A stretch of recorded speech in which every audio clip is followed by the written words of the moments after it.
안녕하십니까. 소중한 나 무한 행복 소나무 시간입니다. 만나서 반갑습니다.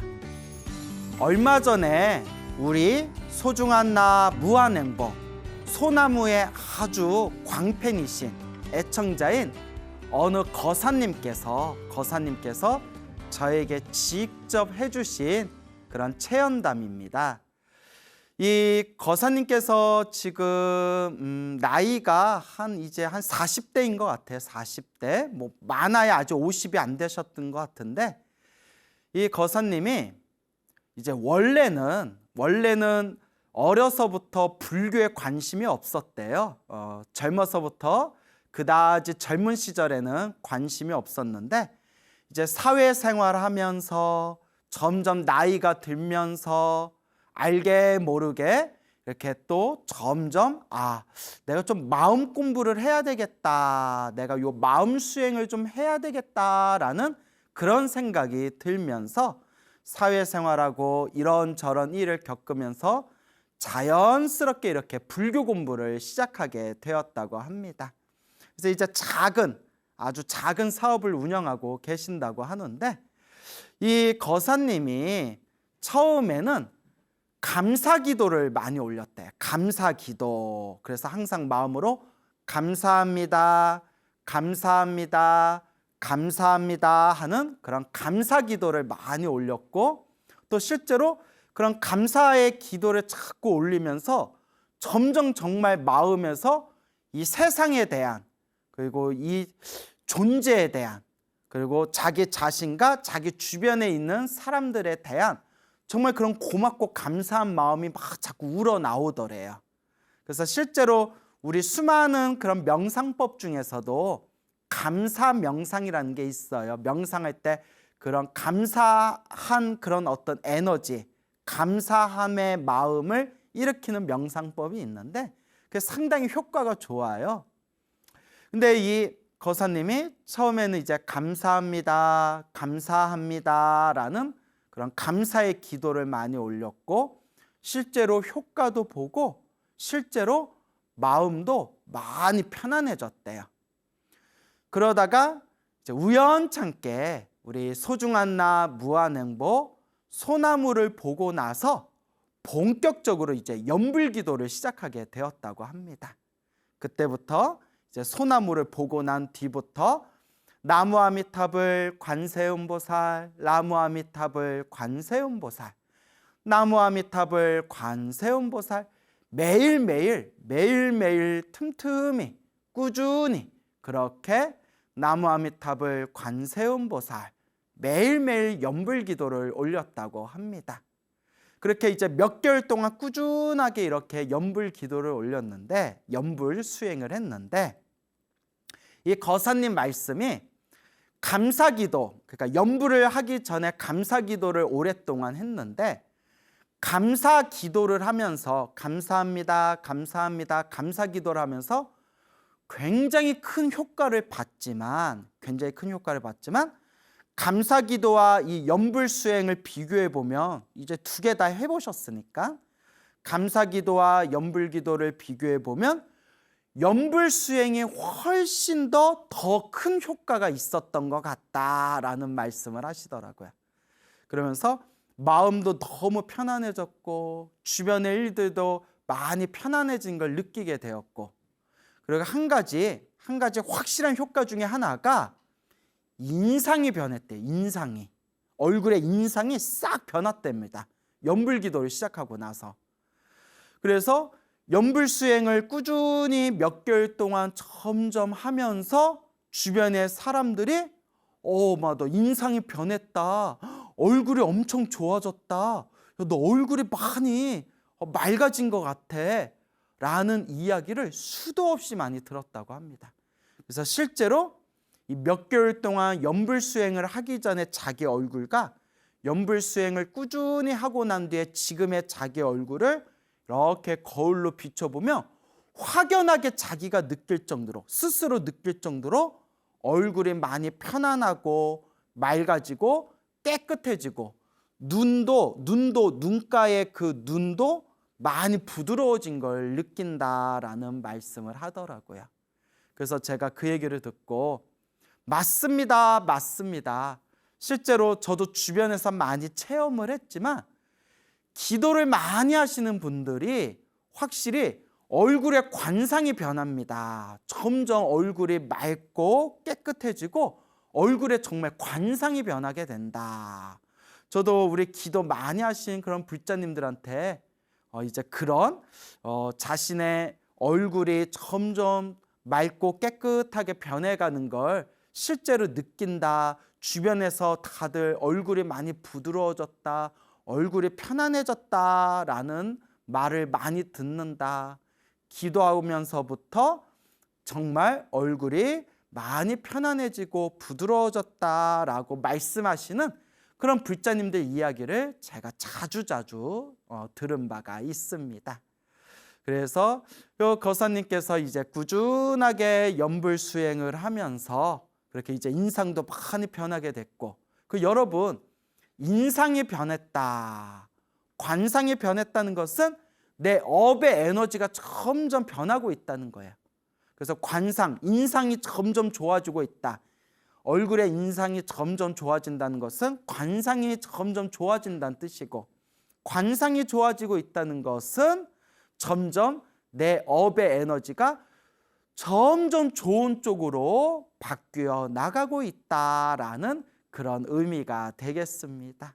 그래서 여러분, 나 관상 바꾸려고, 나 좋은 관상으로 바꿔야지 해가지고 막 억지로 막 얼굴 고치고 뜯어 고치고 할 필요가 없습니다. 마음을 잘 못 쓰는 사람들은 당장 얼굴을 바꾸고 고쳐도 시간이 지나면 고친 얼굴도 또 점점 안 좋게 변한다고 합니다. 근데 정말 중요한 것은 내 마음을 편안하고 내 마음을 잘 닦고 그리고 내 마음을 잘 공부해 나아간다면 여러분들도 주변 사람들한테 너 인상이 많이 변했다, 너 관상이 많이 변했다, 더 좋아진 것 같아 라는 말을 들을 수가 있을 겁니다.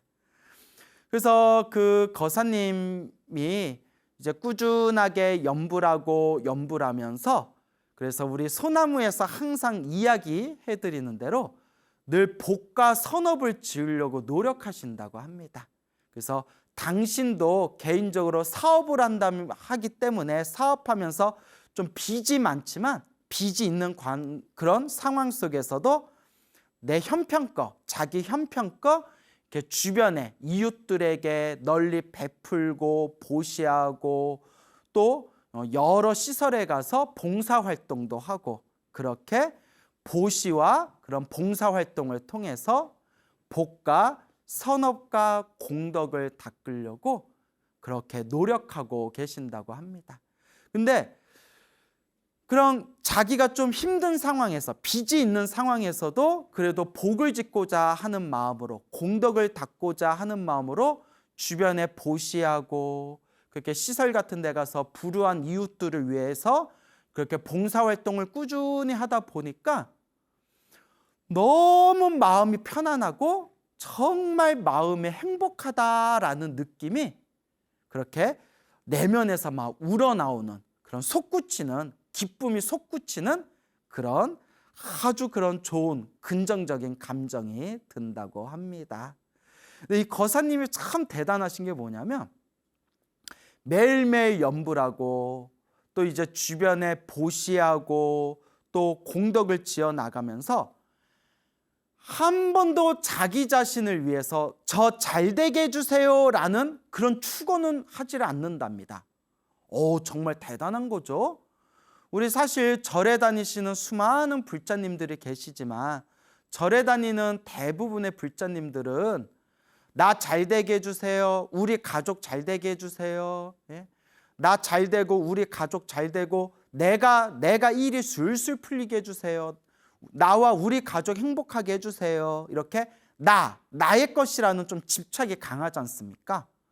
근데 그 거사님께서는 꾸준히 그렇게 연불하고 그렇게 복을 짓고 그렇게 공덕을 닦아 나아가면서도 나 잘 되게 해주세요, 저 잘 되게 해주세요 라는 축원은 올리지를 않는답니다. 그러면 어떻게 하느냐, 제가 듣고 깜짝 놀랐거든요.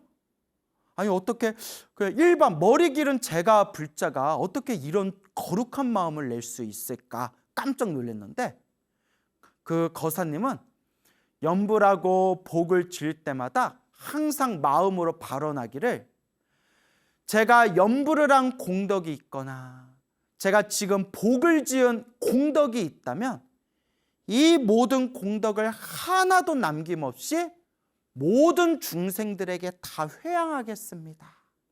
이 공덕으로 모든 중생이 괴로움에서 벗어나고 모든 중생이 행복하게 해주십시오. 이렇게 이제 항상 축원을 올리고 발언을 한다고 합니다. 제가 깜짝 놀라면서 아유, 거사님은 전생에도 수행자였을 거다. 그렇지 않고선 이번 생에 그런 거룩한 마음을 내기가 쉬운 일이 아니다. 내가 지은 공덕을 하나도 남김없이 일체 모든 중생들을 위해서 다 내가 회양하겠다, 베풀겠다라는 마음을 일으킨 것 자체가 정말 대단하다, 대단하시다라고 그렇게 제가 덕담을 해드렸습니다. 그런데 이제 이 거사님이 한 번도 자기 자신을 위해서는 그렇게 축원을 올리지는 않았지만 딱 한 번 정말 간절하게 염불하면서 자기 자신을 위해서 부처님께, 관세음보살님께 저 좀 살려주십시오, 저 좀 도와주십시오 라고 그렇게 이제 불보살님을 향해서 간절하게 기도한 적이 있었다고 합니다. 그게 무엇인고 하니, 예전에 몸살, 심한 감기 몸살을 걸린 것처럼 몸이 너무나 아프더래요. 그냥 이불 위에 쓰러져 가지고 도저히 일어나기 힘들 정도로 온몸의 근육통과 온몸의 통증이 너무 심해 가지고 정신을 차릴 수가 없을 정도였대요. 그래서 우리가 너무 힘들고 괴로울 때 우리 불자들을 의지할 게 뭐밖에 없겠습니까? 그렇죠. 부처님밖에 없지 않습니까? 불보살님에게 의지하는 수밖에 없지 않습니까? 그때 간절하게 염불하고 간절하게 염불하다가 너무나 힘들고 괴로워서 부처님, 보살님 도와주세요, 부처님, 보살님 도와주세요 라고 처음으로 자기 자신을 좀 도와달라고 그런 마음으로 간절하게 이렇게 누워가지고 염불을 했답니다. 얼마나 힘들었겠어요. 너무 힘들어서 죽을 것 같습니다. 부처님, 보살님 도와주십시오 라고 했는데, 그 염불하다가 이렇게 지쳐서 잠이 들었대요. 몸이 너무 아프고 아픈 가운데 부처님 도와주세요 염불하다가 이렇게 탈진하듯이 잠이 들었는데, 이제 생생한 꿈을 꾼 거예요. 생생한 꿈을 꿨는데 그 생생한 꿈 속에서 이렇게 눈앞에 부처님 불상이 보이더래요. 불상. 싹 불상이 보이는데, 그때 옆에 어떤 사람이 쓱 나타나더니 자기를 이렇게 데리고 불상 앞으로 데리고 가더래요. 옆에 어떤 사람이 자기를 불상 앞에 이렇게 데려오더니, 자 여기 불상 앞에서 부처님 앞에서 인사 올려라, 절을 하십시오 라고 이렇게 얘기를 하더래요. 그래서 옆에서 이제 부처님한테 절하라고 하니까 이렇게 그 눈앞에 보이는 큰 불상 앞에서 부처님께 이렇게 정성스럽게 삼배를 올렸대요. 정성스럽게 이렇게 절을 올리고 인사를 드리고 난 뒤에 꿈에서 탁 깼는데 몸이 아주 상쾌하고 가볍고, 그 꿈꾸기 전에 그렇게 몸이 욱신욱신 몸이 아팠는데 그 아픈 게 흔적도 없이 싹 사라졌더랍니다. 순간 이게 가피구나. 부처님께서 항상 은은하게 우리 중생들을 보호하고 도와주시는구나 라면서 마음으로 부처님의 가피에 대한 그런 확신이 더욱 깊어지고 불심이 더욱 깊어지는 그런 계기가 되었다고 합니다.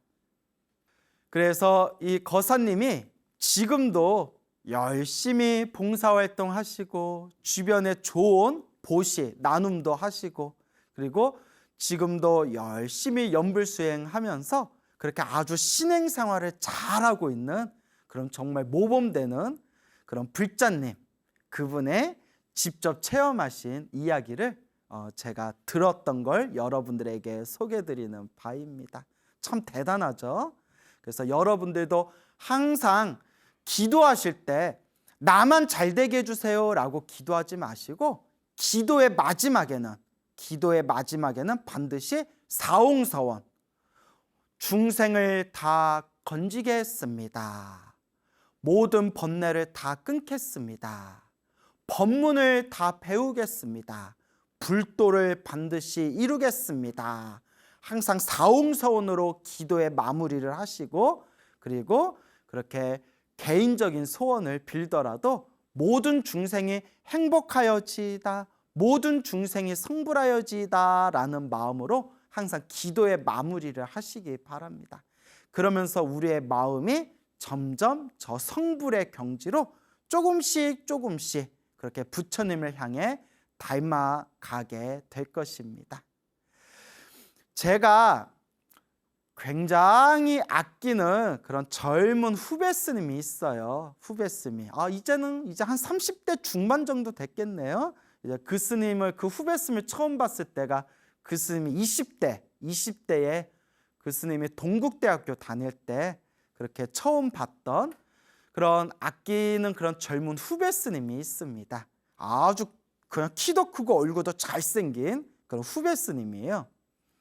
이 스님께 또 제가 직접 들은 이야기인데 이 후배 스님이 이제 20대 젊은 나이에 출가를 했어요. 20대 젊은 나이에 출가를 했는데 출가하기 전에 그 젊은 나이에 불교에 몇 년 동안 푹 빠져가지고 출가하기 전에 이렇게 불교에 부처님의 가르침에 깊이 푹 빠져서 불교 공부, 신행생활을 좀 열심히 했답니다. 그래서 출가하기 전에 법화경을 한 100번 정도 읽었대요. 법화경을. 야, 대단하죠? 그 묘법연화경, 법화경이 두껍지 않습니까? 그걸 이제 한 100번 정도를 읽었다. 거의 한 100번 정도 읽은 것 같습니다. 라고 그렇게 이제 말씀을 하더라고요. 그렇게 법화경 100번 읽을 정도로 그렇게 부처님 가르침에 깊이 이제 매료가 돼가지고 신행생활을 하다가 그 20대 젊은 나이에 머리 깎고 출가하고 싶다라는 생각이 딱 들더래요. 머리 깎고 출가하고 싶다.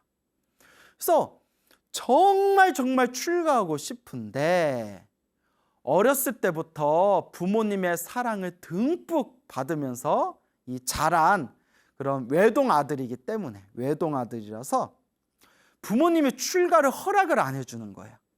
그리고 아버지가 그냥 출가를 절대 허락을 안 해주는 거예요.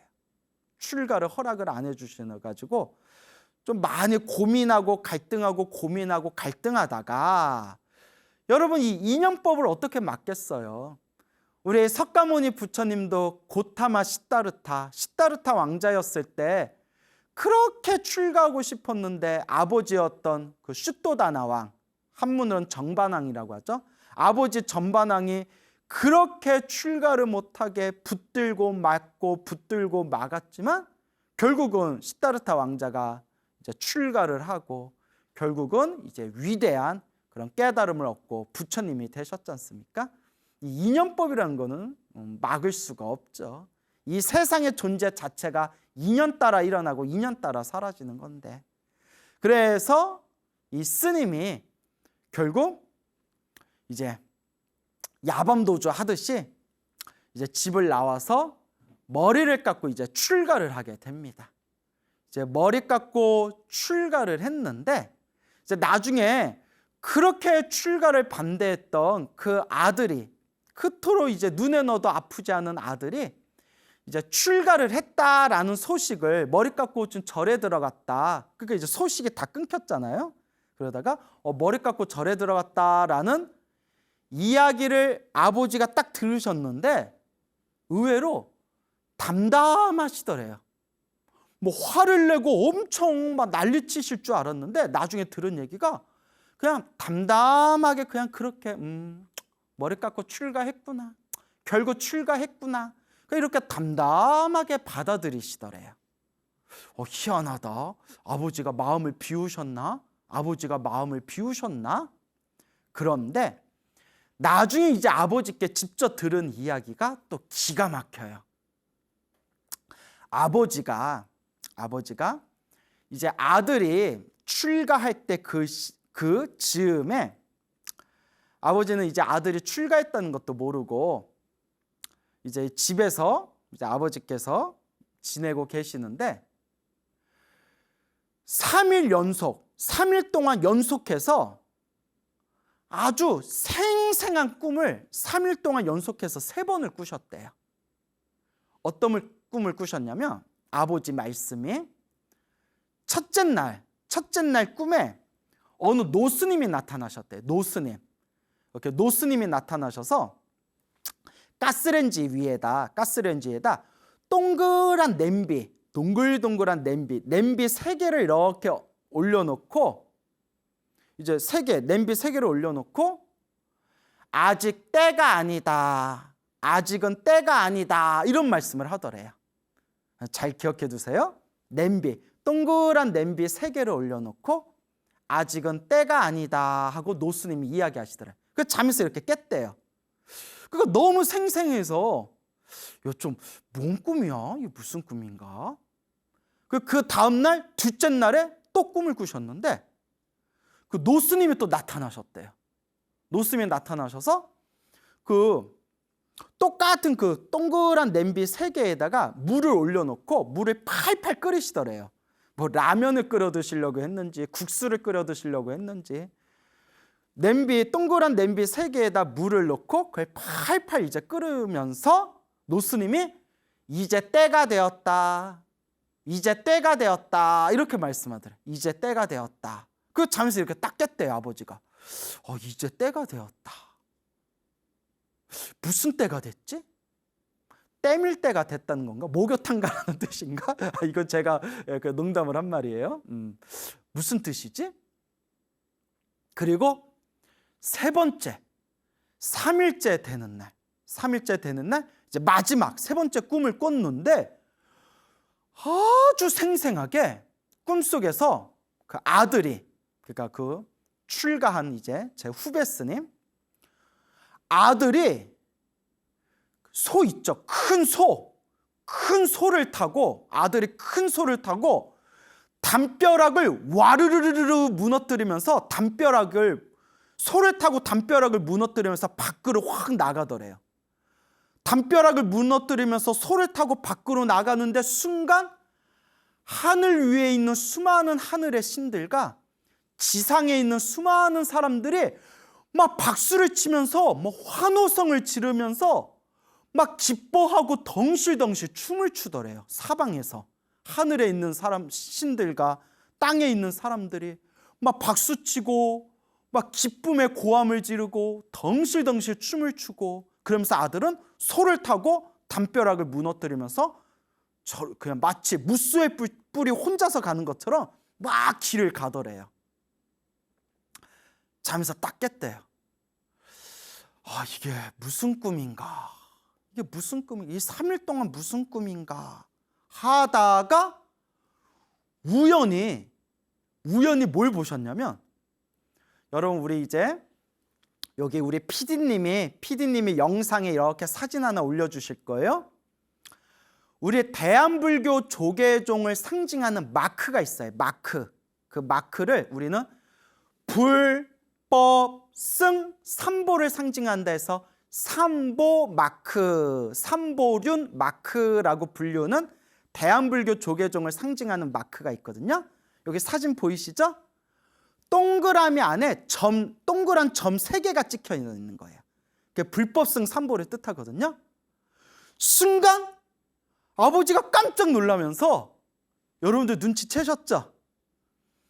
꿈에서 노스님이 나타나셔서 동그란 냄비 3개를 올려놨다고 했잖아요. 그 동그란 그 냄비 3개를 올려놓은 위치하고 똑같이 생겼더래요. 대한불교 조계종 삼보마크하고 똑같은 그 모습, 그 위치대로 꿈에서 노스님이 나타나셔가지고 그 동그란 냄비를 올려놓고 아직은 때가 아니다, 첫째 날 말씀하시고, 둘째 날은 물을 팔팔 끓이면서 이제 때가 되었다. 그리고 세 번째 날은 아들이 소를 타고, 불교에서 소가 상징하는 게 뭐예요? 불교에서는 소를 깨달음에 상징하거든요. 소를 타고 담벼락을 무너뜨리면서 저 막 길을 척척 저 먼 길을 떠나니 하늘 위 하늘 아래 모든 하늘의 신들과 사람들이 막 박수를 치고 기뻐하면서 덩실덩실 이제 춤을 추는 그런 꿈을 꿨잖아요. 그 순간 아버지가 출가했구나, 머리 깎고 출가했구나 라는 걸 그때 아버지가 꿈을 통해서 딱 그 느낌을 받으셨대요. 그리고 아버지가 이미 꿈에서 그걸 이제 느끼셨으니까 마음을 이렇게 비워놓고, 이제 담담히 이제 마음을 비워놓고 아들이 이제 출가했다라는 이야기를 나중에 들으신 뒤에도 이미 마음으로 짐작을 했기 때문에 그냥 그러려니 이렇게 이제 담담하게 이제 마음을 그렇게 이제 비우시고 받아들이셨다고 해요. 근데 그렇게 이제 아들이 출가하는 걸 반대하셨지만 지금은 그 누구보다도 독실한 불자로서 이제 출가한 스님이 된 아들을 아주 자랑스러워 하신대요. 예, 참 훈훈한 결말이죠. 자, 그래서 이 후배 스님이 오래전에 이제 행자 시절에 경험했던 일이래요. 행자 시절에 어디 방에서 잠을 잔 적이 있었는데, 어디 절에 어디 그런 작은 방에서, 사찰의 작은 방에서 이렇게 잠을 잤는데 무언가 한밤중에 그냥 시커먼 꿈틀꿈틀거리는 어떤 뭔가 큰 덩어리가 가슴을 꽉 누르면서 온몸이 완전히 가위에 눌러버렸대요. 이 스님이 완전히 가위에 딱 눌러버렸대요. 그러니까 정신은 번쩍 떴는데 몸을 막 움직일 수가 없는 거예요. 여러분 가위 눌려본 적 있으신가요? 정말 정신은 깨었는데 몸을 막 움직이지 못하는 거예요. 그 공포심이 대단하죠. 정말 눈에 보이지 않지만 정말 살아있는 무언가, 어떤 덩어리가 막 온몸을 막 그냥 가슴을 막 내려누르고 있더래요.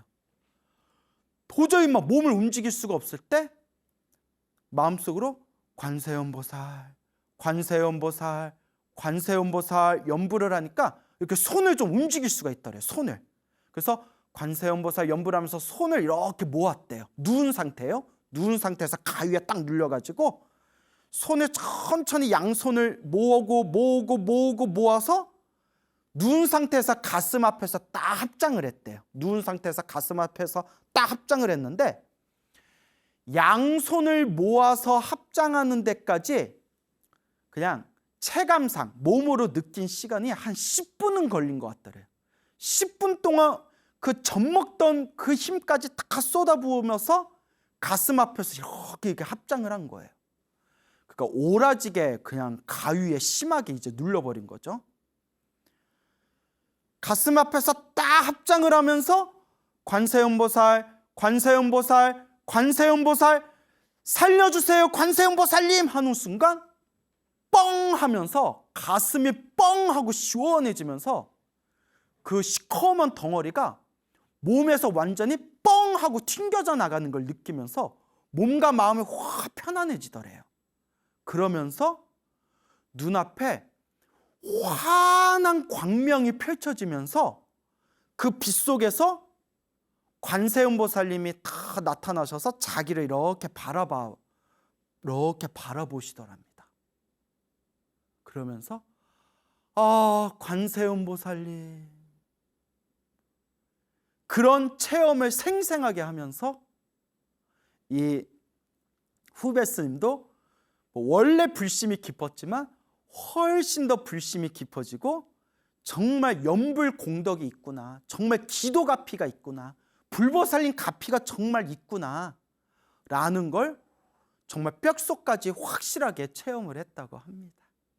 그러면서 지금도 아주 성실하게 열심히 그렇게 연불하고 그렇게 경전을 독송하면서 지금도 아주 수행 생활을 잘하고 있는 그런 잘생긴 후배 스님이 하나 있습니다. 예, 그 스님께 제가 직접 들은 이야기입니다. 참 이런 이야기 들으면 이제 뭐 스님인 저조차도 참 이렇게 환희심이 나요. 그 눈앞에 펼쳐진 관세음 보살님이 환한 광명 속에서 관세음 보살님이 나타나셨을 때 그게 정말 관세음 보살님이 나타난 걸 수도 있고 아니면 그냥 내 마음이 만든 환상일 수도 있지만 중요한 거는 힘들고 괴롭고 그 고난에 빠졌을 때 간절하게 관세음 보살을 연불하면 반드시 관세음 보살님이 그 사람을 구해 주시리라 라는 그런 법화경 관세음 보살 보문품에 나오는 이런 부처님의 말씀, 이 관세음 보살님의 가피가 분명히 존재하는구나 라는 것을 우리가 수많은 불제자들의 그런 가피 체험담을 통해서 우리가 이 마음의 중심을 세울 수가 있는 겁니다. 그래서 여러분 의심하지 마시고 한번 간절하게 기도해 보십시오. 그냥 어설프게 기도하지 말고 정말 간절하게 정성스럽게 좋은 일이 일어나면 좋은 일이 일어나는 대로, 나쁜 일이 일어나면 나쁜 일이 일어나는 대로, 좋다 싫다 즐겁다 슬프다 그런 마음도 다 비워놓고 오직 부처님을 믿고 한번 염불을 하고 기도해 보시기 바랍니다. 불보살님 가피가 분명히 우리와 함께 할 겁니다. 그리고 또 제가 아끼는 또 다른 또 후배 스님이 있어요. 그 스님도 이제 30대인 스님인데 제가 또 아끼는 그런 아주 착한 좋은 후배 스님이 있는데 이 스님이 또 저한테 직접 해준 얘기예요. 아주 착해요. 참 제가 좋아하는 스님인데 이 후배 스님이 이제 출가한 지 한 10년 됐나? 머리 깎고 출가한 지 한 10년 됐는데 나름 밖에서 명문대에 다닌 그런 인재예요. 이제 머리도 똑똑하고 그리고 착하고. 근데 이 스님이 이제 10년 동안 이제 이렇게 이제 한국에서 공부를 하면서 뭔가 이제 좀 타성에 젖은 그런 어떤 버릇을 좀 깨고 그리고 좀 견문을 널리 넓히고 또 새로운 마음으로 공부하자라는 그런 마음에서 이제 외국에 미국에 있는 대학에 이제 유학을 가려고 준비를 했어요. 그래서 이제 뭐 그냥 뭐 방송이니까 어느 대학인지 좀 대놓고 말하기는 뭐하고 그냥 여러분들 머릿속에 떠오르는 미국에 있는 세계에서 가장 유명한 인류 대학교 하면 대충 뭐 떠오르는 대학교들이 있죠.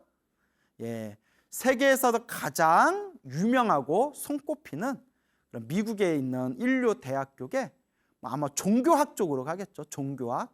종교학을 이제 공부하고 불교를 좀 더 깊이 이제 세계 불교 속에서 견문을 넓히고자 그런 새로운 마음으로 목표를 세우고 그 미국에 있는 대학교에다가 이제 뭐 대학교에 입학하려고 준비를 이렇게 많이 했는데 그 최종 결과에 불합격을 했대요. 뭐 일단 뭐 불합격을 했다라고 이제 자기는 그렇게 이제 알고 있었는데 불합격하니까 뭐 기분이야 좋지 않겠죠. 그래도 기대를 많이 했는데 준비도 많이 했는데 그래서 불합격인가 보다 합격을 못했구나 어떡하지 다른 데라도 알아볼까 그래서 그냥 마음을 이렇게 비우고 이렇게 이제 연불을 열심히 했대요. 연불을 그분들 이제 저거 대화 나누면서 스님 저도 이제부터 연불 수행을 좀 열심히 해보겠습니다 라고 했던 그런 후배 스님인데 연불을 계속 이제 마음을 비우고 연불을 하고 열심히 이렇게 연불을 했는데 그냥 뭐 합격했다 불합격했다 그때 마음으로 다 비웠대요. 그냥 떨어졌다 생각하고 그렇게 이제 연부를 했는데 며칠 후에 생생한 꿈을 꿨대요. 처음 꾸는 꿈이었는데 평소에 존경하던 저 베트남 출신 그리고 프랑스의 플럼빌리지에 그런 거기서 활동하신 세계적인 큰 고승이었던 틴나탄 스님, 얼마 전에 세상을 떠나셨죠? 평소에 존경하던 틴나탄 스님이 꿈에서 딱 나타나셨대요. 틴나탄 스님이 틱 하고 나타나셨대요. 틴나탄 너무 무리수인데 하여튼 틴나탄 스님이 이렇게 이제 탁 하고 나타나셨는데 손에 황금 구슬을 이렇게 들고 계시더래요. 틴나탄 스님이 황금 구슬을 들고 계셨는데 그 황금 구슬을 그 스님에게 이렇게 전해주더래요. 그래서 이렇게 줘가지고 틴나탄 스님이 이제 황금 구슬을 주시는 걸 요 스님이 두 손으로 받아서 그 황금 구슬을 꿀꺽 삼켜 먹었대요. 꿀꺽 삼켰대요. 황금 구슬을 꿀꺽 삼키면서 꿈에서 탁 깼대요.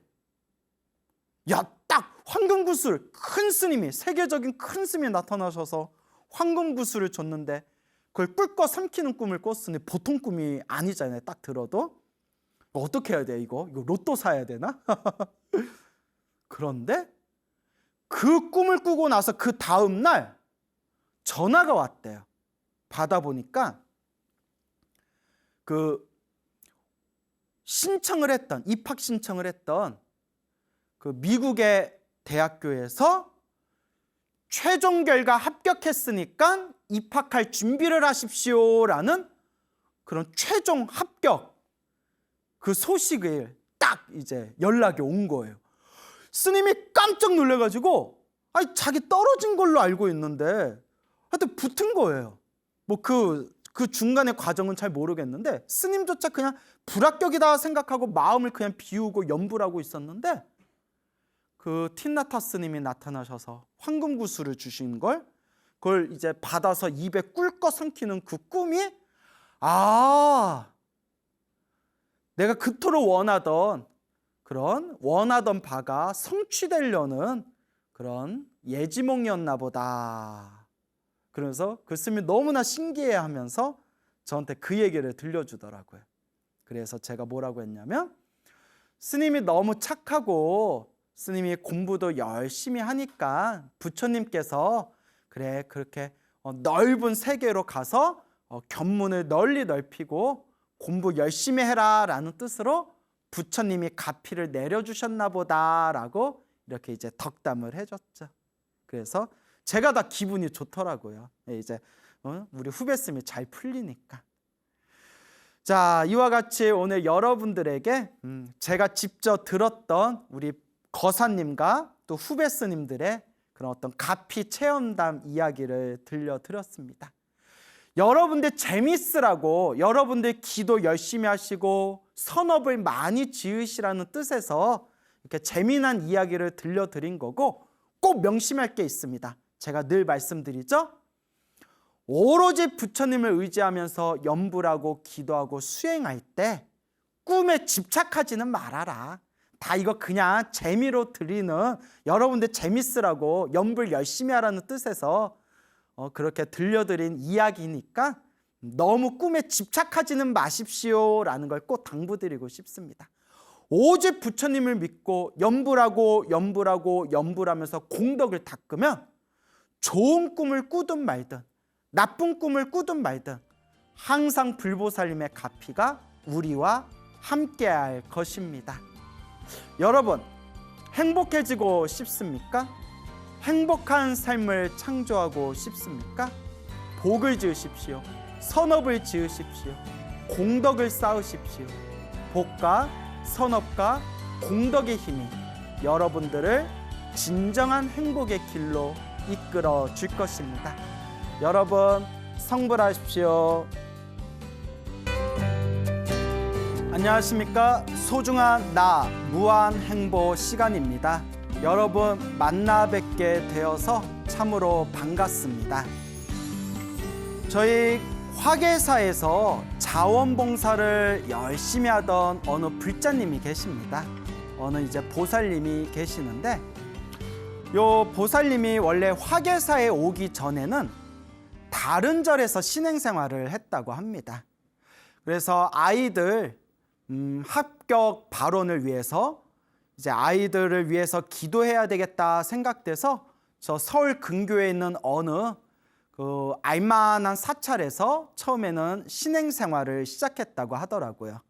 그래서 처음에는 아이들 시험 잘 보게 해달라고 아이들 위해서 합격 발원을 위해서 그렇게 절에 다니길 시작했는데, 요 보살님이 굉장히 성격이 싹싹하고 또 다른 사람이 뭐 좀 도와달라 하면 또 이렇게 열심히 도와주는 또 그런 성격이었나 봅니다.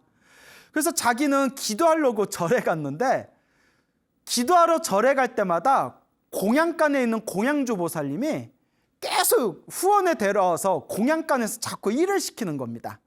그래서 처음에는 뭐 공양간에서 이렇게 봉사하는 것도 내가 복 짓는 거지라고 생각되어서 처음에는 군말 없이 싹싹하게 또 공양간에서 봉사도 열심히 했는데, 그런 기간이 점점 길어지다 보니까 자꾸 마음이 이렇게 뜨더랍니다. 나도 기도를 해야 되는데, 나도 법당에서 부처님께 기도 좀 올려야 되는데, 여기 절에 모으면 왜 이렇게 자꾸 일을 시키냐, 왜 자꾸 일을 시키냐, 그게 이게 조금씩 마음이 뜨고 있더랍니다. 그리고 점점 이제 절에서 신행 생활을 하는 그런 기간이 점점 길어지다 보니까 불교에 대해서 조금 더 체계적으로 공부하고 싶다라는 그런 생각이 들더랍니다. 불교란 무엇일까? 부처님의 가르침은 무엇일까? 부처님은 우리들에게 어떤 가르침을 설해 주셨나? 이런 것들을 이제 체계적으로 공부하고 싶다라는 그런 생각이 들게 된 거죠. 그러던 어느 날 환한 꿈을 꿨답니다. 꿈에 하얀색 옷을 입은 관세음 보살님이 어느 사찰의 법당에서 어서 오라고 이렇게 손짓하는 꿈을 꿨다고 합니다. 어서 와 이렇게 손짓하는 꿈을 꿨대요. 그래서 이제 잠에서 깨게 되었는데, 어느 날 우연히 저 삼각산 화계사에 갔는데, 화계사에 딱 법당에 들어가는 순간 꿈에서 관세음 보살이 손짓하던, 어서 오라고 손짓하던 꿈에서 봤던 그 법당하고 똑같더랍니다. 그래서 쏘스라치게 놀라면서 여기 절이 아마 나하고 인연이 있나 보구나 생각이 되어서 그 화계사에서 이제 또 새롭게 신행 생활을 시작하게 됩니다. 그리고 화계사는 이 불교 대학이 굉장히 체계적으로 굉장히 커리큘럼이 잘 짜여져 있습니다. 그래서 불교 대학에서 불교 입문도 공부하고 불교 대학도 다니면서 점점 그 자기가 평소에 궁금해하던 또 마음으로 끊임없이 그 추구하고 있었던 어떤 부처님의 가르침에 대해서 체계적으로 공부할 수 있는 그런 시간을 가지게 됩니다. 그리고 불교대학에서 공부하면서 당연히 그 화계사를 제적사찰로 삼아가지고 열심히 자원봉사, 봉사활동도 아주 열심히 하신 그런 보살님이 계십니다. 근데 이 보살님이 화계사에서 항상 보이다가 언젠가부터 화계사에서 보이지를 않는 거예요. 그래서 자주 봤던 분인데 요새 화계사에서 안 보이는구나, 그렇게만 이제 생각을 하고 있었죠. 그래서 집에 무슨 일이 있으신가, 뭐 바쁜 일이 있는가, 뭐 또 뭐 바깥에서 뭐 따로 활동을 하고 계시는가, 뭐 그냥 그렇게 대수롭지 않게 생각을 했습니다.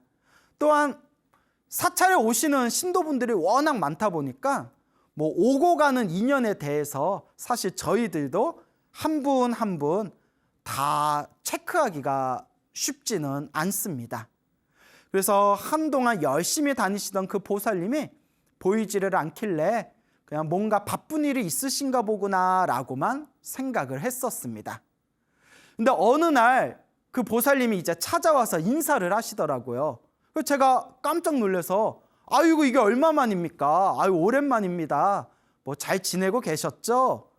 근데 그 보살님이 이제 인사를 하고 그 보살님께 이제 전후 사정, 자초지종을 들었는데 그분께서 뇌종양 투병 중이었던 겁니다. 갑자기 이제 뇌종양이 오셔가지고 지금 투병 생활을 하느라 사찰에 이제 자주 오지를 못하셨던 거죠. 제가 깜짝 놀래가지고 아우, 그 지금은 괜찮냐? 어떻게 치료가 잘 되고 있냐? 그렇게 또 이제 안부를 여쭙게 되었습니다. 근데 그 보살님께서 재미난 얘기를 해주셨어요. 그 보살님이 몇 년 전에 사실 이 편두통이 오셨다고 합니다. 편두통이 왔는데 너무 편두통이 좀 심각한 것 같아서 그 서울에 아주 큰 유명한 대형 병원에 갔답니다. 그 병원에 가서 진단을 받았는데 그 의사 선생님이 대수롭지 않게 그렇게 이제 처방을 내리더래요. 그래서 의사가 그렇게 이야기하니까 별로 대수롭지 않게 이야기를 하니까 자기도 별로 마음에 담아두질 않았는데 사실 그때 정밀검진을 받았어야 했습니다. 근데 그 의사도 실수를 했던 거죠. 의사가 그냥 뭐 스트레스성 편두통이나 별로 대수롭지 않게 처방을 내리길래 자기도 그냥 그런가 보다 생각을 하고 그렇게 이제 몇 년 동안 그냥 지냈답니다. 몇 년 동안 지냈는데 어느 날 지인들과 골프장을 갔대요. 골프장을 갔는데 자기가 이렇게 서 있는데 갑자기 골프공이 날아와가지고 머리를 때렸답니다. 골프공이. 그 골프공에 머리를 맞아가지고 정신을 잃었대요. 그때 사람들이 너무 놀라면서, 근데 지금도 희한한 게 그 보살님이 서 있던 자리가 아무리 눈을 씻고 봐도 골프공이 날아올 만한 자리가 아니었대요. 어떻게 그 골프 칠 때 사각지대 쪽에 있었는데 희한하게 골프공이 그쪽으로 넘어와가지고 보살님의 머리를 때린 겁니다. 그래서 풀썩 쓰러졌으니까 급하게 병원으로 옮겼겠죠. 근데 이게 그 보살님 말씀이 스님 그때 골프공에 맞았던 게 부처님 가피였던 것 같습니다 라고 그런 말씀을 하시더라고요. 골프공을 맞고 나서 병원에서 혹시 모르니까 정밀검진을 받아보자 했는데 그때 뇌에 있는 종양을 발견하게 된 겁니다. 의사가 깜짝 놀라면서 지금이라도 발견돼서 다행이다. 지금 굉장히 상태가 안 좋은데 늦게 발견했으면 정말 손 쓸 수조차 없을지도 몰랐다. 지금이라도 발견돼서 너무 다행이다라고 말을 하더랍니다. 그대로 얼떨결에 골프공을 맞아가지고 병원에 가서 검진을 받아서 이제 종양을 발견하고 투병 생활을 시작하게 됩니다. 근데 여러분, 저라도 그럴 거예요. 저도 그렇고 많은 분들이 그러겠지만 이렇게 입으로는 부처님 얘기하고 입으로는 인과법, 인연법 얘기하고 이렇게 입으로는 부처님 기도 올리고 관세음보살님, 지장보살님 연불한다 하더라도 막상 내가 큰 병에 걸렸다고 하면 누구라도 마음이 많이 힘들고 괴롭고 흔들릴 겁니다. 사람의 감정이라는 게 그렇게 강한 존재가 아닙니다. 그래서 누구는 이 인간의 감정을 바람에 흩날리는 갈대에 비유하기도 하지 않습니까? 그래서 이 보살님이 투병 생활을 하면서 처음에 너무나 스트레스를 받고 너무나 힘들었다고 합니다. 당연한 겁니다. 저 같아도 아마 그랬을 겁니다. 그런데 이 보살님이 투병 생활을 하면서 그때 비로소 다시 한번 자기의 불심을 다잡는 기회가 됐다고 합니다. 아, 내가 그동안 절에 다닌다고 다녔지만 내가 입으로만 다녔구나. 내가 몸뚱아리로만 절에 다녔구나. 내가 한 번도 제대로 기도다운 기도를 못 해봤구나. 그러면서 이 투병 생활을 기회로 해서 열심히 관세음보살 연불을 하신다고 합니다.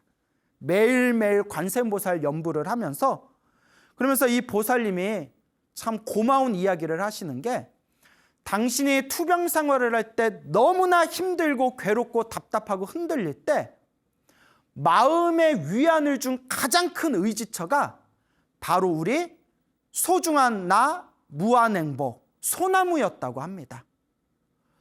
너무나 힘들고 답답하고 막 이렇게 감정이 막 흔들릴 때 그분 말씀이 희한하게 소나무만 들으면 마음이 편안해지는 걸 느꼈다고 합니다. 소나무가 무슨 진정제도 아니고 왜 소나무가 그 보살님의 마음을 편안하게 해줬는지는 모르겠지만 그 보살님이 봤던 내용 계속 돌려보면서 소나무를 처음부터 끝까지 몇 번씩이나 돌려보면서 힘들고 괴롭고 답답한 마음에 가장 큰 의지가 되었다라고 너무나 스님 고맙습니다라고 인사를 하시더라고요. 오히려 제가 참 몸둘 바를 몰랐습니다. 그래서 이런 이야기를 하시더라고요. 투병 생활하면서 신경이 예민해지고 감정이 좀 격해지지 않습니까? 그래서 자기가 막 마음이 막 흔들리고 감정이 막 거칠어질 때 남편이 딱 눈치를 보고 여보 빨리 소나무 들어 광우스님 소나무 들어 하면서 오히려 그 인터넷 동영상에서 소나무를 틀어줄 정도로 그렇게 마음을 다스리는데 너무나 큰 의지가 되었다라고 말씀을 하셨습니다. 그러면서 이 보살님이 소나무에 나와 있는 그 인과법, 그 인과업보의 이치, 그 수많은 인연법들, 내 앞에 펼쳐진 이 모든 일들이 다 내가 지은 빚이구나, 내가 이 빚을 잘 닦아야 되겠구나라는 그런 어떤 마음의 불심과 마음의 다스림을 느끼셨다고 합니다. 보살님이 매일매일 관세음보살 연부를 하면서 너무나 많은 도움을 얻으셨다고 합니다. 힘들고 괴롭고 답답할 때 하염없이 관세음보살을 연부하고 하염없이 이 불안한 감정을 관세음보살님께 모든 걸 내려놓으면서 너무나 긍정적인 도움을 얻었다고 합니다. 가장 큰 도움을 얻은 것 중에 하나가 이 보살님이 그 감마 나이프라는 치료를 받았다고 합니다. 제가 그 감마 나이프가 뭔지는 잘 모르겠어요. 아마 이 방송을 보신 분들 중에서는 그거 하고 아마 아실 분들도 계시겠지만 그 감마 나이프가 설명을 들어보니까 머리에다가 무슨 큰 틀을 쓴대요. 머리에다 큰 틀을 쓴 뒤에 그 조그만 원통형 기계 같은 데 이렇게 들어가 가지고 뇌에 방사선 치료를 받는 거랍니다. 뇌에 이렇게 방사선 치료를 받는데 그 안에 몇십 분 동안 가만히 누워 있으면 굉장히 답답하고 굉장히 좀 고달프다고 합니다. 특히 폐쇄공포증이 있거나 약간 공황장애가 있으신 분들은 거기에서 몇 분을 버티기도 힘들 정도래요. 근데 그 조그만 통 안에 머리에 틀을 쓰고 이렇게 들어가서 감마 나이프 치료를 받을 때 조금만 이렇게 움직여도 절대 안 된다고 합니다. 그 정확한 지점에 감마 나이프가 이렇게 이제 투입이 돼야 되는데 몸이 막 이렇게 힘들다고 몸이 뻑적지근하다고 몸을 막 비틀거나 움직이면 오히려 좋지 못한 그런 상황이 펼쳐질 수 있기 때문에 치료가 제대로 되지 않기 때문에 안에 들어가면 절대 움직여서는 안 된다고 하더라고요. 그래서 보통 1시간 버티기도 힘들고 일반 사람들 같은 경우에 경험이 없는 사람들 같은 경우에는 한 40분 정도 채운다고 합니다. 조금 더 채우면 1시간 정도 채울 때도 있고. 근데 이 보살님도 감마 나이프 치료를 받기 위해서 안에 싹 들어가서 그 떨리고 불안한 그런 마음을 가라앉히기 위해서 그냥 묵묵히 관세음보살을 연부를 했답니다. 안에 딱 누워서 딱 정신을 집중해서 관세음보살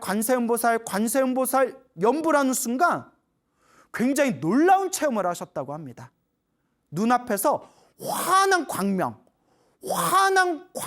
환한 빛이 눈앞에서 확 펼쳐지면서 몸과 마음이 너무나 편안하고 너무나 안정되고 너무나 고요하게 그 안에서 치료를 받을 수 있었다고 합니다.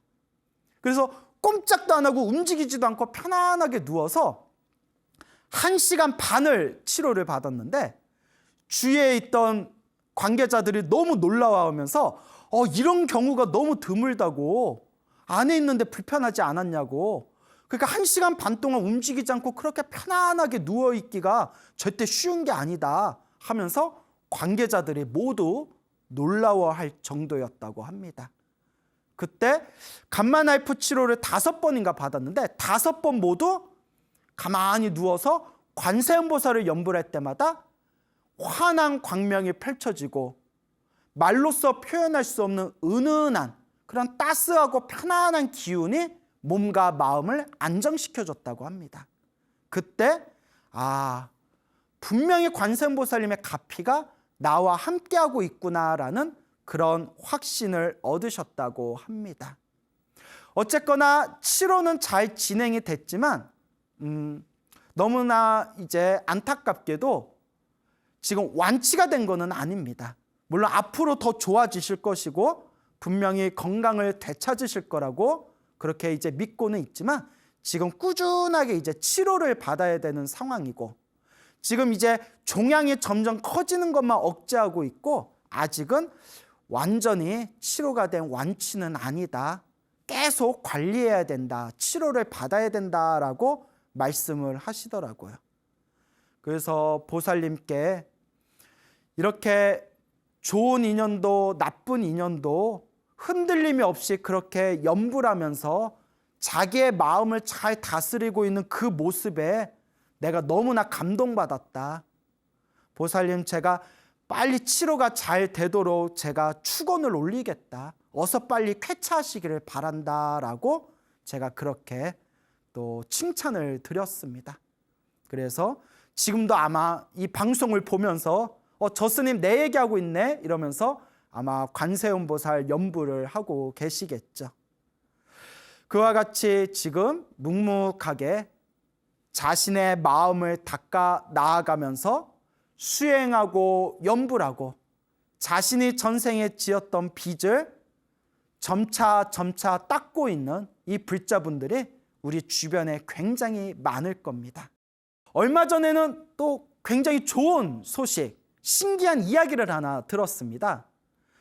저 계룡의 원호사라는 절이 있는데요. 그 원호사에 다니는 어느 신도분이 경험하신 일입니다.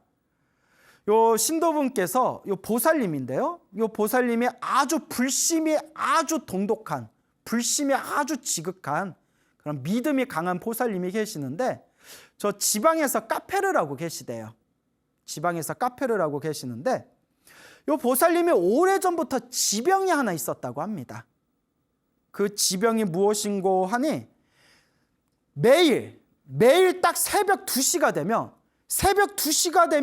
머리가 깨질 듯이 아프더래요. 그 새벽 2시에 머리가 깨질 듯이 아픈 이 두통이 한 새벽 5시 정도 되면 그 머리 아픈 게 이렇게 사라진답니다. 그리고 낮에는 아무렇지도 않대요. 그 잠에 들어서 또 그 다음날 새벽 2시가 되면 머리가 깨질 듯이 아파서 잠에서 저절로 깰 정도로 푹 자다가 눈이 저절로 번쩍 뜰 정도로 새벽 2시만 되면 머리가 아파온다는 거예요. 그래서 큰 병원에도 가보고 약도 먹어보고 온갖 치료도 해봤지만 도저히 효험이 없더래요. 그리고 병원에 가서 정밀검진을 받아도 아무 이상이 없다는 거예요. 원인을 찾을 수가 없다. 그러니까 우리가 흔히 원인을 찾을 수 없는 두통은 신경성이다, 스트레스성이다, 뭐 그런 식으로 우리가 퉁치지 않습니까? 그러니까 일단 뇌에는 이상이 없다고 하니까 그런가 보다. 이거 그냥 평생 안고 가야 되나 보다. 그렇게 이제 자포자기하고 그렇게 일상을 살아왔는데 어느 날인가 부처님께 불공을 정성스럽게 올리고 그 다음날 아주 생생한 꿈을 꿨다고 합니다. 이렇게 꿈에서 남자 2명이 싹 나타나더래요. 아주 건강해 보이는 남자 2명이 싹 나타나서 꿈속에서 자기한테 질문을 하더랍니다. 혹시 어디 아픈데 없어요? 이렇게 질문을 하더래요. 근데 자기가 사실 머리가 아픈데 모르는 남자 2명이 와서 어디 아픈데 없어요 하니까 그냥 꿈속이지만 그냥 두려운 마음에 아무 데도 없어요. 저는 아픈데 없어요 라고 대답을 했답니다. 아픈데 없어요 라고 대답을 했는데 요 남자 2명이 다짜고짜 양쪽에서 자기 한쪽 팔을 이렇게 양쪽에서 팔짱을 낀 뒤에 자기를 질질 끌고 가더래요. 왜 이러세요? 왜 이러세요? 그 남자 2명이 양쪽에서 자기 팔을 이제 붙들고 자기를 끌고 가는데 저 앞에 큰 책상에 이렇게 종이가 이렇게 펼쳐져 있었대요. 종이가. 긴 종이가 이렇게 펼쳐져 있는데 남자 1명이 자기를 그 종이 앞에다 머리를 뒤통수를 쫙 붙들고 그 종이 위에다가 머리를 이렇게 누르더래요. 몸을 못 움직이게 자기의 머리를 그 종이에다가 이렇게 누르고 옆에 있는 또 남자 1명은 자기의 머리를 빡빡 긁어주더래요. 미용실에서 이제 머리 감기듯이 빡빡 이렇게 머리를 긁어줬는데 머리를 이렇게 막 긁을 때마다 머리에서 후두두두두둑 하면서 그 깨진 쌀 있죠. 허연 쌀알이 깨진 그런 깨진 쌀알 같은 허연 게 우두두두두 하고 떨어지더래요. 종이 위에. 그래서 꿈속에서도 막 창피해가지고 머리에서 뭐가 이렇게 떨어져? 그 남자 1명은 자기 못 움직이게 머리 붙들고 있고 또 옆에 있는 남자는 자기 머리카락을 팍팍 긁어주고 있는데 그 깨진 쌀알 같은 게 후두두두 떨어지다가 다 떨어졌는데 그 하얀 깨진 쌀알 같은 게 꿈틀꿈틀 움직이더래요. 막 움직이더래요. 뭐야? 하고 자세히 봤더니 구더기래요. 구더기. 허연 구더기들이 꿈틀꿈틀 도망가더래요. 꿈속에서도 막 놀래가지고 이게 뭐야 하고 있는데 그때 남자들이 그 도망가는 구더기들을 다 이게 싹 모아가지고 종이에다가 이렇게 이제 접은 뒤에 그 구더기들이 들어있는 그 종이를 불에다가 싹 태우는 꿈을 꿨답니다. 그리고 꿈에서 딱 깼대요. 근데 꿈에서 깼는데 머리가 시원하더래요. 그리고 결론은 소나무를 보신 분들은 이미 다 눈치채셨겠지만 그 꿈을 꾸고 난 뒤에 더 이상 새벽 2시에 머리가 아프지를 않더래요. 그토록 자기를 괴롭혔던 머리가 아픈 그 두통이 꿈을 꾸고 나서 흔적도 없이 사라지게 되었다. 그래서 그 보살님이 다 이런 기도가 피는 다 남 얘기인 줄 알았는데 자기도 부처님께 불공 올리고 기도 올리면서 이와 같은 체험을 하였다라고 굉장히 신기해 하시더랍니다. 근데 굉장히 신기한 이야기는 맞지만 우리 소나무 불자 여러분들 워낙 이런 이야기를 귀가 따갑도록 들으셔가지고 별로 크게 놀라지는 않으실 것 같습니다. 그래도 저는 너무 신기한 것 같아요. 정말 인간의 인식으로는 다 헤아릴 수 없는 정말 이 영적인 묘한 에너지들이 있구나. 그래서 불교식대로 얘기하면 업장이 소멸됐구나. 뭔가 내 머리, 새벽 2시에 내 머리를 아프게끔 만들었던 내가 지은 나의 업장이 소멸되었구나. 그런데 여러분, 제가 꼭 짚고 넘어가고 싶은 게 있어요. 우리가 주변에 있는 불자님들 기도가피 받으신 분들 이야기를 들어보면 정말 막 죽을 병에 걸렸는데 기도해서 완치되신 분들이 있어요. 막 말기 암에 걸렸는데 기도해서 암이 저절로 사라졌다든가, 병원에서도 치료 못했던 난치병이 있었는데 열심히 기도해서 뭔가 신기한 꿈을 꾸고 나서 그 난치병이 사라졌다든가, 실제로 이런 이야기들이 주변에 많고 실제로 도저히 상식적으로는 이해되어질 수 없는 그런 신비한 기적의 가피를 얻으신 분들을 제가 실제로 만나보고 대화도 해봤어요. 그런데 여러분, 꼭 짚고 넘어가고 싶은 게 있습니다. 우리가 항상 여러분들에게 희망을 주기 위해서 기도를 해서 효과를 보신, 그런 기도를 해서 병이 치유되신 분들의 이야기를 많이 전해드리잖아요. 그런데 아무리 열심히 기도해도 병이 치료되지 못하시고 정말 열심히 기도했는데도 병고로 인해서 숨을 거두신 분들도 있습니다, 여러분.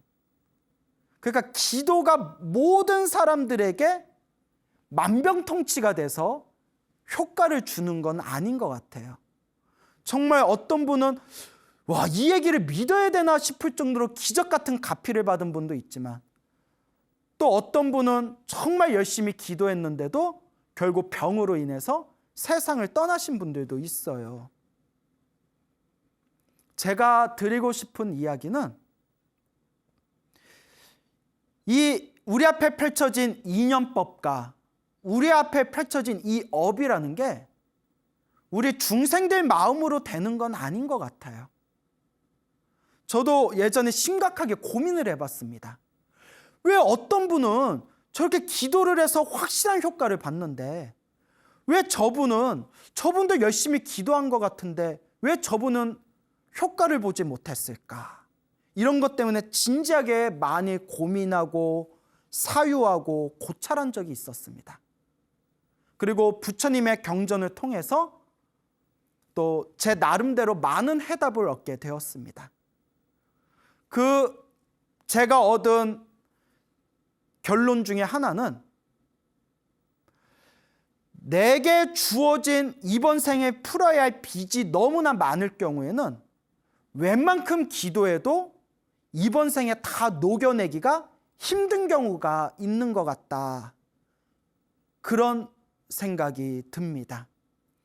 예를 들어 금방 말씀드린 새벽 2시에 머리가 아팠던 그 보살님은 부처님께 불공 올리고 기도 올려서 그와 같은 가피를 받으셨는데, 실제로 제가 아는 스님 중에서 정말 열심히 기도하고 정말 열심히 수행했는데도 평생 몸이 아프신 스님이 실제로 계십니다.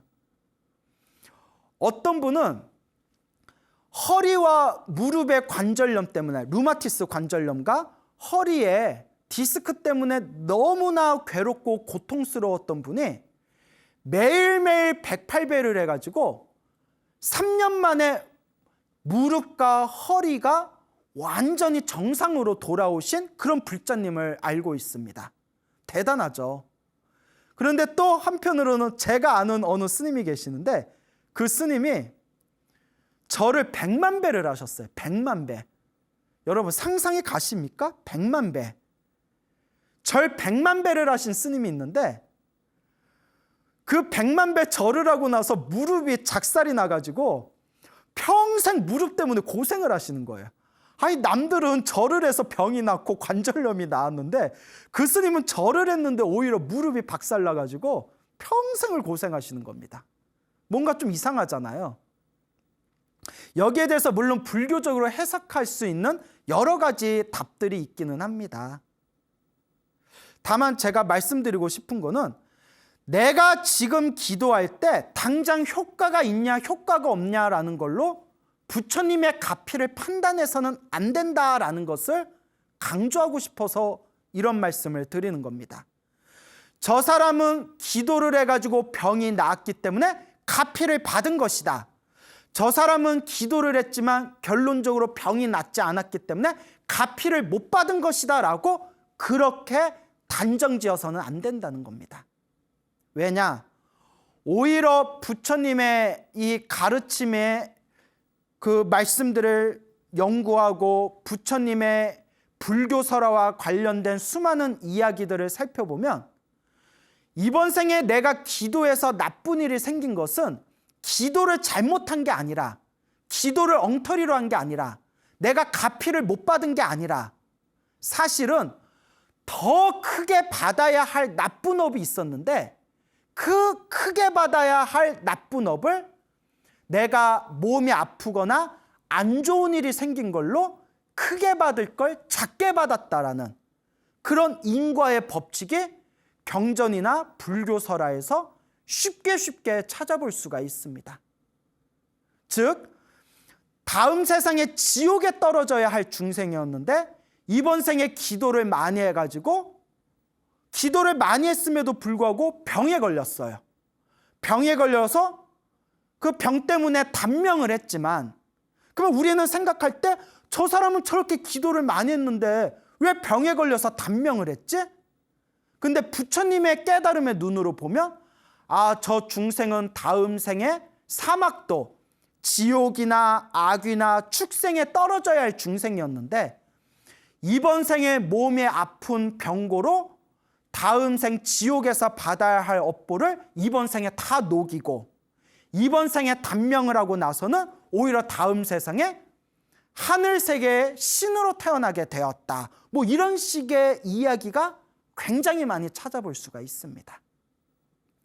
그러니까 이 사람이 기도를 해서 병이 나았다고 해서 이 사람은 기도가 성취된 거고 이 사람은 기도를 열심히 했는데도 계속 몸이 아프거나 몸에 병이 걸렸거나 안 좋은 일이 생겼다. 그러니까 이 사람은 기도를 제대로 안 한 거고 가피를 못 받은 것이다라고 우리 중생들의 그 짧은 식견으로 그것을 섣불리 판단하지 말라는 겁니다. 오히려 내가 받아야 할 수많은 나쁜 업보들이 있었는데 이번 생에 그 수많은 나쁜 업보들을 작게 한 방에 그것을 내가 녹이고 있구나.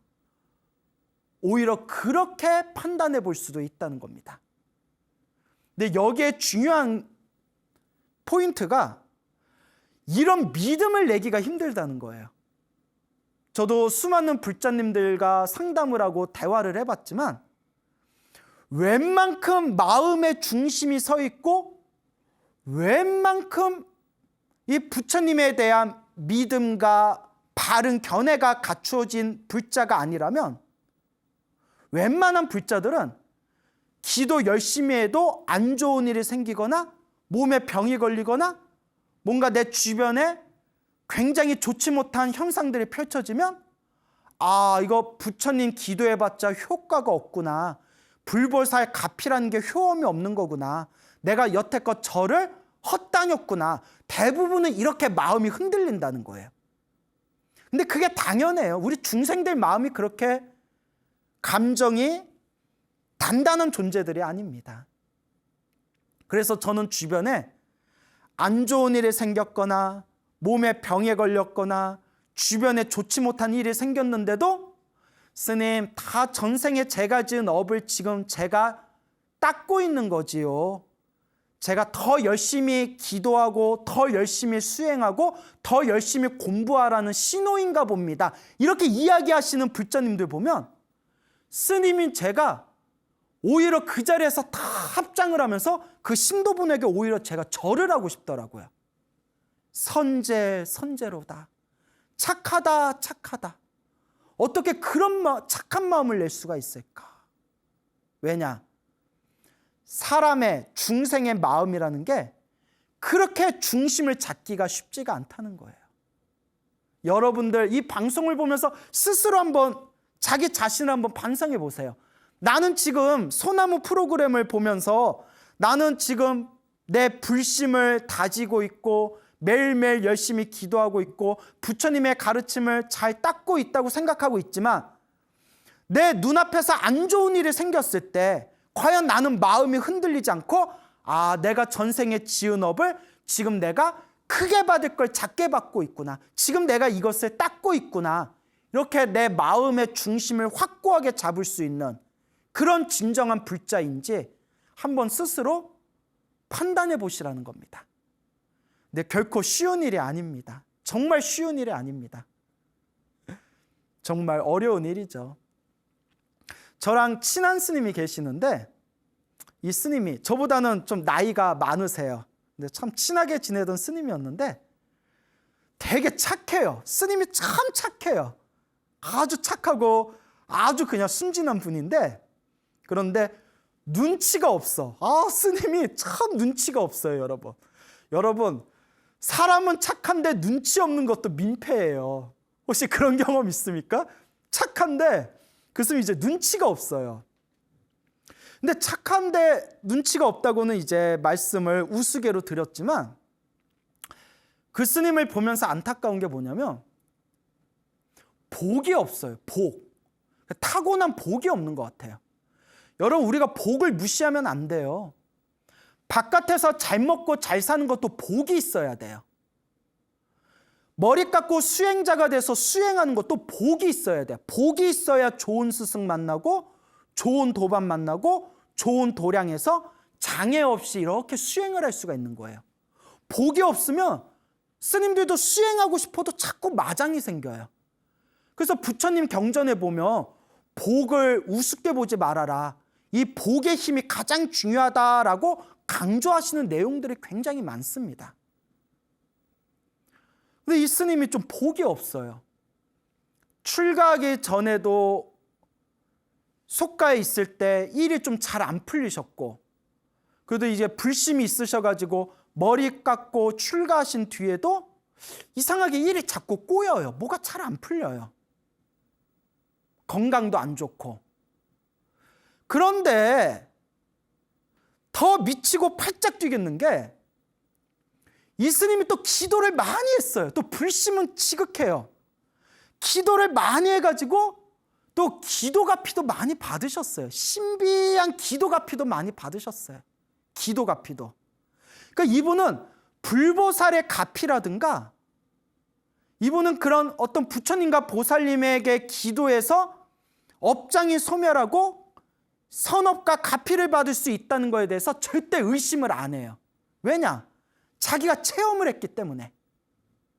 그런데 제가 왜 미치고 팔짝 뛰겠냐고 하면 그렇게 기도했는데도 일이 안 풀려요. 그러니까 복이 없어요. 그래서 참 희한하다. 참 희한하다.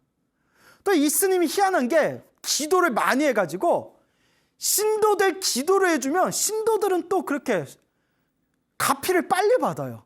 그래서 저 몇 가지 또 신비한 이야기를 들었거든요. 그 스님한테. 그 스님이 다른 신도들을 위해서 기도해주면 그 신도들이 가피를 잘 받는데 정작 그 스님은 본인은 일이 잘 안 풀려요.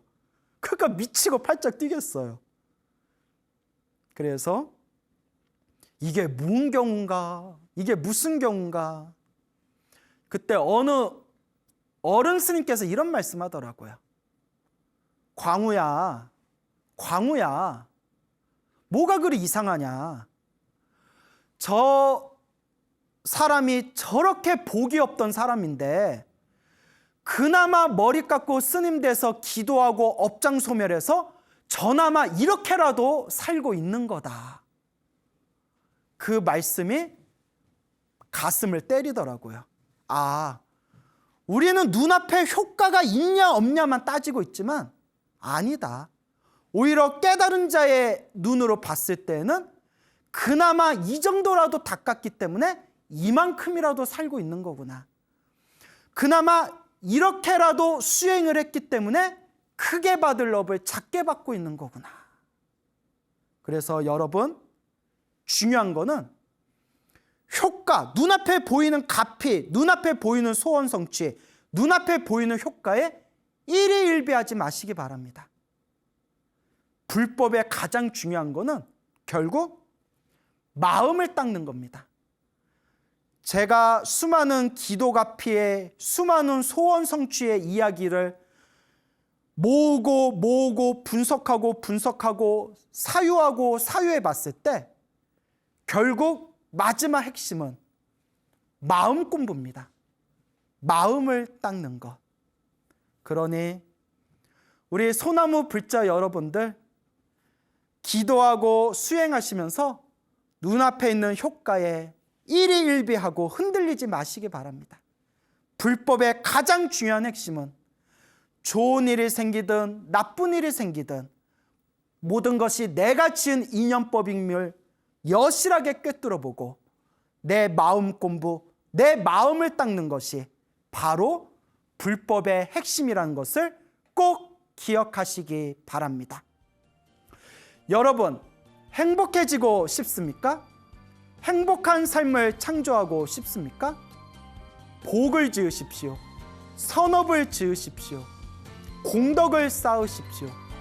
복과 선업과 공덕의 힘이 여러분들을 진정한 행복의 길로 이끌어 줄 것입니다. 오늘 여기서 마치겠습니다. 여러분 성불하십시오. 무한행복!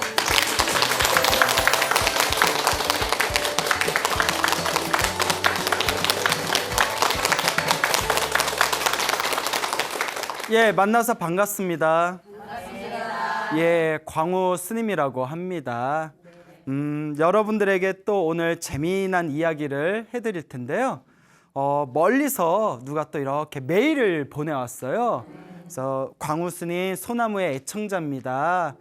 소나무를 보면서 저도 너무나 많이 느낀 게 있었고 또 제가 경험한 게 있어서 제가 꼭 소나무를 통해서 제 이야기를 들려드리고 싶습니다 하면서 소중한 편지를 보내왔습니다. 그래서 그분의 편지를 제가 읽어 드릴 텐데 한번 잘 경청해 보시기 바랍니다. 네. 광우 스님께, 광우 스님 안녕하세요. 저는 소나무 애청자인 20대 대학생입니다. 소나무의 광우 스님을 통하여 좋은 이야기들을 정말 많이 들었고 그 이야기들이 저의 불심을 키우는데 많은 도움이 되었습니다. 그래서 모든 불자님들께 도움이 되고자 하는 마음으로 제가 부처님께 가피를 입은 경험에 대해서 이야기 드리고 싶습니다. 저의 이야기는 공부에 관한 것입니다. 저는 초등학생 때부터 항상 성적이 상위권이었고 중학생 때는 전교 2등을 할 정도로 공부를 잘했습니다. 그런데 고등학교 1학년으로 넘어가는 때에 개인적인 힘든 일이 있어 방황을 하여 공부를 거의 손에서 놓았습니다. 그렇다고 나쁜 짓을 한 것은 아닙니다.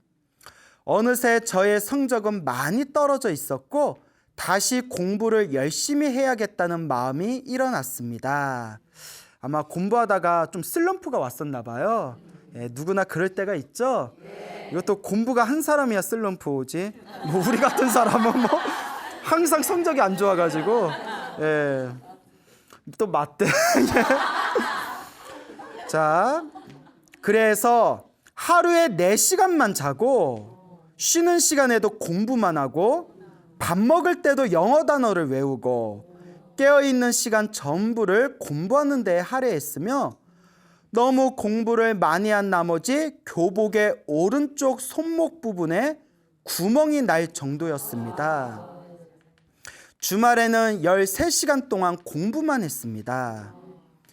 2학년이 되어서도 그렇게 공부를 했지만 성적은 전혀 좋아지지 않아서 스트레스를 정말 많이 받았습니다.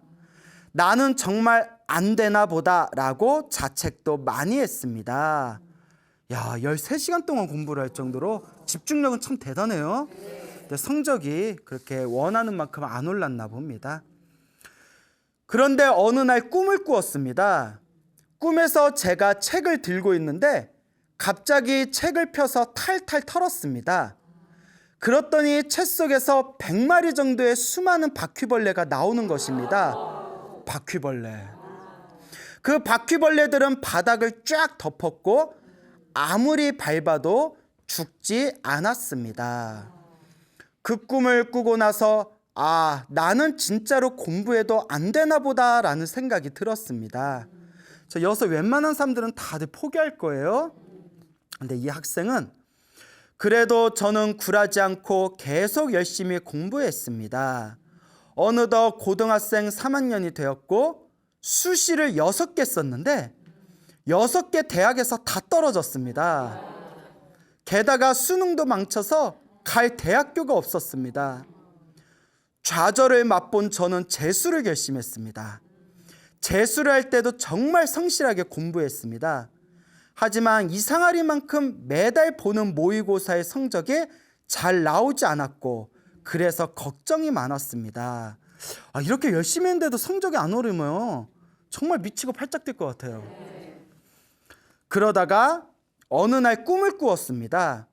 꿈에서 저는 무릎을 꿇고 앉아 있었고 제 앞에는 금불상 2개가 놓여져 있었습니다. 깜짝 놀라서 보는데 한 분은 정말 커서 고개를 끝까지 들어도 얼굴이 보이지 않을 정도였고 한 분은 정말 작았습니다. 그 불상 2개를 뜻하는데 불상 2분 중에 한 분은 너무 크고 한 분은 좀 작았다는 뜻이겠죠. 아마 큰 분이 부처님이셨던 것 같습니다. 그리고 그 옆에는 향이 피워져 있었습니다. 참고로 그때가 양의 해였는데, 자, 이거 꿈입니다. 지금 갑자기 작은 불상께서 제게 말씀을 하셨습니다. 올해 양의 해는 이라고 말씀하셨고, 그 순간 향의 연기가 양의 머리 모양으로 바뀌었습니다. 예, 무슨 SF 찍나? 예, 영화를 많이 본 것 같아요. 작은 금불상께서 말씀을 이어나가시길, 네가 선생님들께 배운 모든 것들을 발휘할 수 있는 해이다 라고 말씀하셨습니다. 그러고 꿈이 끝났습니다. 그런데 그 이후 정말로 기적적인 일이 일어났습니다. 매번 망쳤던 모의고사였는데 신기하게도 수능 직전 마지막으로 본 모의고사의 성적이 정말 잘 나왔습니다. 그 순간 생각이 들었습니다. 아, 이제 잘 되겠다. 부처님께서 도와주시나 보다. 그리고 수능 시험 당일에 저는 인생 최고의 성적을 받아 대학교에 입학하였습니다.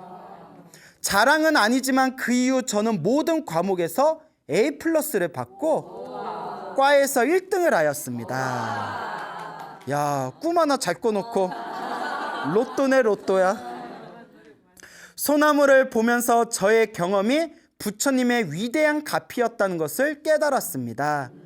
이를 통해서 저는 부처님이 계시다는 것을 확신하였고, 현재는 절도 열심히 다니고 매일 밤 자기 전에 관세음보살 보문품을 독경하며 쉴 때면 나무아미탑을 관세음보살 연부를 합니다. 부처님께서 베풀어 주신 자비에 비하면 아직 많이 부족하지만 앞으로도 꾸준히 불경 공부를 열심히 할 것입니다. 들어주셔서 감사합니다. 자, 어떻게 편지 잘 읽어보셨죠? 네. 아유, 놀랍지 않아요? 네. 예, 공부를 더럽게 못했는데 해도 안 됐는데, 예, 뭐 금불상 2개가 나오고 옆에 피었던 향이 양의 머리로 보이면서 올해 양의 해는 뭐 너의 해다, 뭐 네가 선생님들께 배운 걸 다 이제 발휘하게 될 것이다. 그러면서 아주 놀라운 경험을 하게 되었네요. 자, 근데 이제 아쉬운 게 편지 내용에 뭐 기도를 했는지 안 했는지가 안 나와요. 뭐 기도를 해서 가필 받은 건지, 그냥 갑자기 그런 꿈을 꾼 건지. 근데 그런 경우가 있어요. 어느 불자님이 계셨는데, 이거 직접 들은 얘기예요. 불심이 아주 동독하세요. 이 보살님이 갑자기 병에 걸려가지고 병원을 갔는데 병명이 안 나왔대요. 병명이. 그 병원에서도 병명을 찾아낼 수 없었는데 꿈에서 절을 한 번도 안 다녔답니다. 그냥 꿈에서 환한 부처님 꿈을 꿨대요.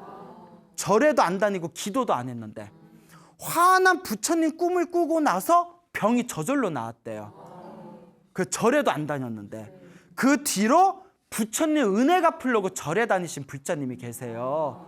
이런 경우는 이제 제가 무슨 생각을 하냐면, 아, 전생에 닦은 걸 받았다. 언제 닦은 거? 전생에 닦은 걸 받았구나. 그래서 제가 항상 드리는 말씀이 있어요. 이번 생에 기도를 많이 해도 효과를 더디게 보시는 분들이 계시거든요. 또 이번 생에 기도를 조금 했는데도 효과를 빨리 보시는 분들이 계세요. 그래서 항상 말씀을 많이 드렸죠. 전생에 내가 지어놓은 복이 많으면 이번 생에 기도를 조금만 해도 효과를 빨리 보고, 전생에 지어놓은 복이 부족하고 박복하면 이번 생에 기도를 좀 많이 해도 효과를 어떻게 본다? 좀 더디게 본다. 하지만 효과를 빨리 보든 더디게 보든 절대 그것에 흔들리지 말고 끊임없이 꾸준히 기도하고 복을 주면 언젠가는 그 복을 다 누가 받게 된다? 그 공덕을 다 내가 받게 된다라고 누누이 말씀을 드렸을 겁니다. 참 인생을 살다 보면 이 대학 수능이라는 게 정말 우리 젊은이들 인생에 있어서 가장 큰 변곡점이 되는 것 같아요. 거기서 이제 굉장히 많은 부분이 갈리잖아요. 그래서 그런 얘기를 해요. 5, 60대 직장인들, 40대 이상 5, 60대 직장인들한테 가장 후회되는 게 뭐냐라고 하면 학교 다닐 때 공부 열심히 안 한 게 가장 후회한대요. 예, 남 얘기 같지 않죠? 근데 이런 얘기하면 저도 부끄러워요. 저 공부 잘했을까요? 못했을까요? 겁나 못했다. 정말 못했어요. 그러니까 사람들 보면 놀래요. 제가 머리 되게 좋아 보이는데 공부 못했다면 겸손한 줄 아는데 아니에요. 제가 물론 굉장히 겸허하고 겸손한 사람이지만 거짓말을 못하잖아요. 공부 더럽게 못했어요. 그래서 아마 부처님이 나 절에 일찍 들어가라고 공부 못하게 막은 것 같아. 근데 이런 얘기 했더니 어느 어른 스님이 툭 하면 부처님 탓이냐 막 이러시더라고요. 자, 이제 그냥 넘어갑시다. 아예 학교 공부 재미없어. 예. 자, 근데 이제 그 학교 시험이라는 게 굉장히 우리에게 굉장히 많은 부분에 있어서 우리에게 영향을 미치는데, 그래서 부처님 오신날 때 신도들 많이 오잖아요. 그리고 또 언제 또 신도들이 많이 오냐면 대학 수능 시험 때 또 이때 그때 신도들이 또 많이 와요. 수능 시험 때 그냥 어떻게든 우리 자식 잘 되게 해달라고, 시험 붙게 해달라고. 그것도 애매해요. 부처님한테 우리 자식 붙게 해주세요, 우리 자식 붙게 해주세요 하면 다른 애들은 떨어지게 해주세요인데 부처님이 엄청 고민하실 것 같아요. 그래서 누가 그런 얘기 하더라고요. 저기 교회 다니는 사람은 예수님 우리 아이 대학 붙게 해주세요. 절에 다니는 사람은 부처님 우리 애 대학 붙게 해주세요. 그 이제 뒤에서 부처님하고 예수님하고 만난대요. 그래서 쇼부를 본대요. 예? 하나 받고 하나 더 묶고 더블로 가! 막 이러면서 뭐 그런 이제 우스갯소리죠. 완전 뭐 말도 안 되는 우스갯소리인데 뭐 웃겼죠. 예, 웃겼으면 됐어요. 예. 그러니까 이제 이게 대학의 이제 수능이 굉장히 중요한 시기지 않습니까? 재미난 이야기를 하나 해드릴게요. 직접 들은 얘기예요. 20대에 아주 그 예쁘게 생긴 아가씨가 있어요. 예쁘게 생긴 아가씨인데, 이 아가씨가 이제 직접 해주신 얘기인데, 이제 제가 그분 개인 신상이 있어서 자세히는 말씀을 안 드릴게요. 다만 그분이 이제 대학 수능을 준비하는데 고등학교 때 예체능이었나 봐요.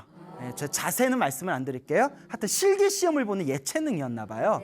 예체능인데 뭐 예체능이 돈도 많이 들잖아요. 선생님도 잘 만나야 되고. 그러다가 이제 어느 좋으신 선생님 밑에서 이제 실기 시험을 준비하는데 선생님이 불러서 그러더래요. 네가 아직은 실력이 부족하다. 올해 그냥 재수한다 생각하고 꾸준하게 연습을 하자. 그러니까 자기가 믿고 의지하는 선생님조차도 이번엔 넌 대학이 안 될 것 같다라고 하시더래요. 그리고 주변에 있는 애들도 다들 얘는 이번에 힘들 거야 라고 얘기를 했대요. 그러니까 얼마나 심란해요. 사실 뭐 내 실력이 부족한 건 알지만 또 재수한다는 게 심란하잖아요.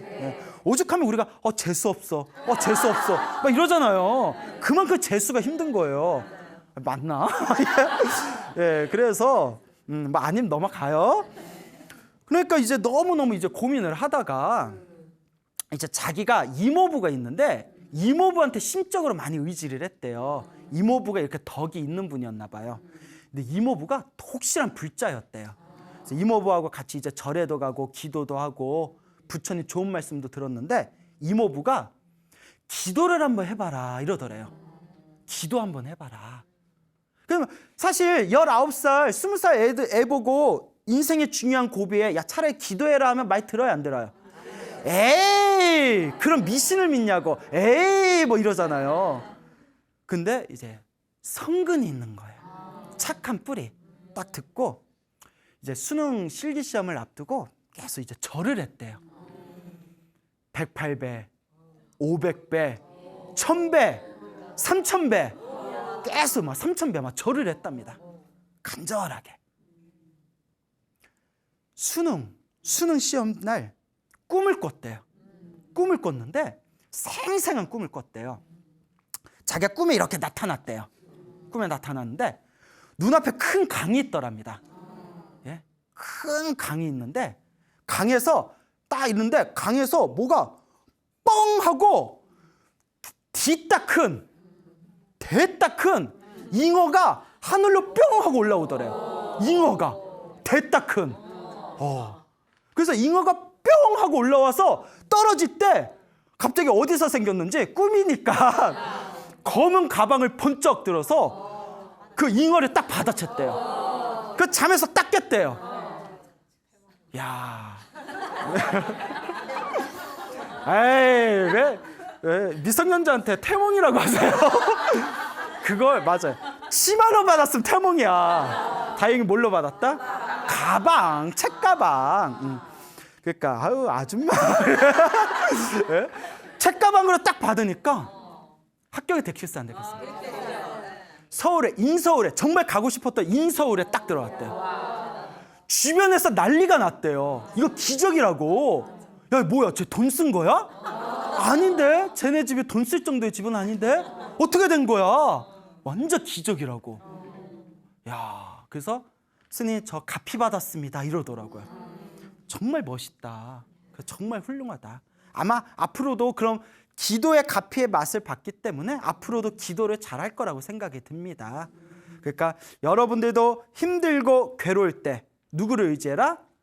부처님을 의지하라. 나를 의지해라. 부처님을 의지해서 열심히 공부를 해라. 근데 여러분 사실 안타까운 게 있어요. 종교인으로서 솔직히 말씀드리면 막말로 기도했다고 다 어떻게 합격해요? 그건 인정하시죠? 그래서 스님들도 할 말이 없을까? 기도는 하되 결국 자기 실력입니다. 뭐 이런, 예? 솔직히 다 기도했다고 다 합격하는 건 아니거든요. 이것도 자기 복이 있어요. 재밌는 게 시험복이 있대요. 모의고사, 뭐 기말고사, 시험복은 있는데 합격복이 없는 경우가 있대요. 무슨 말인지 알죠? 평소에는 모의고사, 기말고사 기가 막히게 나오는데 중간고사, 시험, 대학 시험만 쳤다 하면 합격이 안 되는 거예요. 합격복이 따로 있고 또 남 얘기 같지 않아요? 갑자기 예. 시험복도 있고 합격복도 있는데 시험복도 있고 합격복도 있는데 관복이 없는 사람은 사법고시를 봐도 잘 안 된다는 거예요. 사법고시의 법은 관직을 뜻하잖아요. 참 묘하죠? 예, 그래서 이런 자기만의 복이 따로 있어요. 그래서 부처님한테 열심히 기도해서 아이가 시험에 합격하지 못했다 하더라도 너무 우리가 서운하게 생각할 필요는 없습니다. 그것도 누구 복으로 돌아온다? 지금 이야기를 잘 들어보세요. 어느 보살님이 계셨어요. 보살님한테 아들이 있었대요. 근데 이 보살님이 소위 말하는 그 대치동 엄마 있잖아요.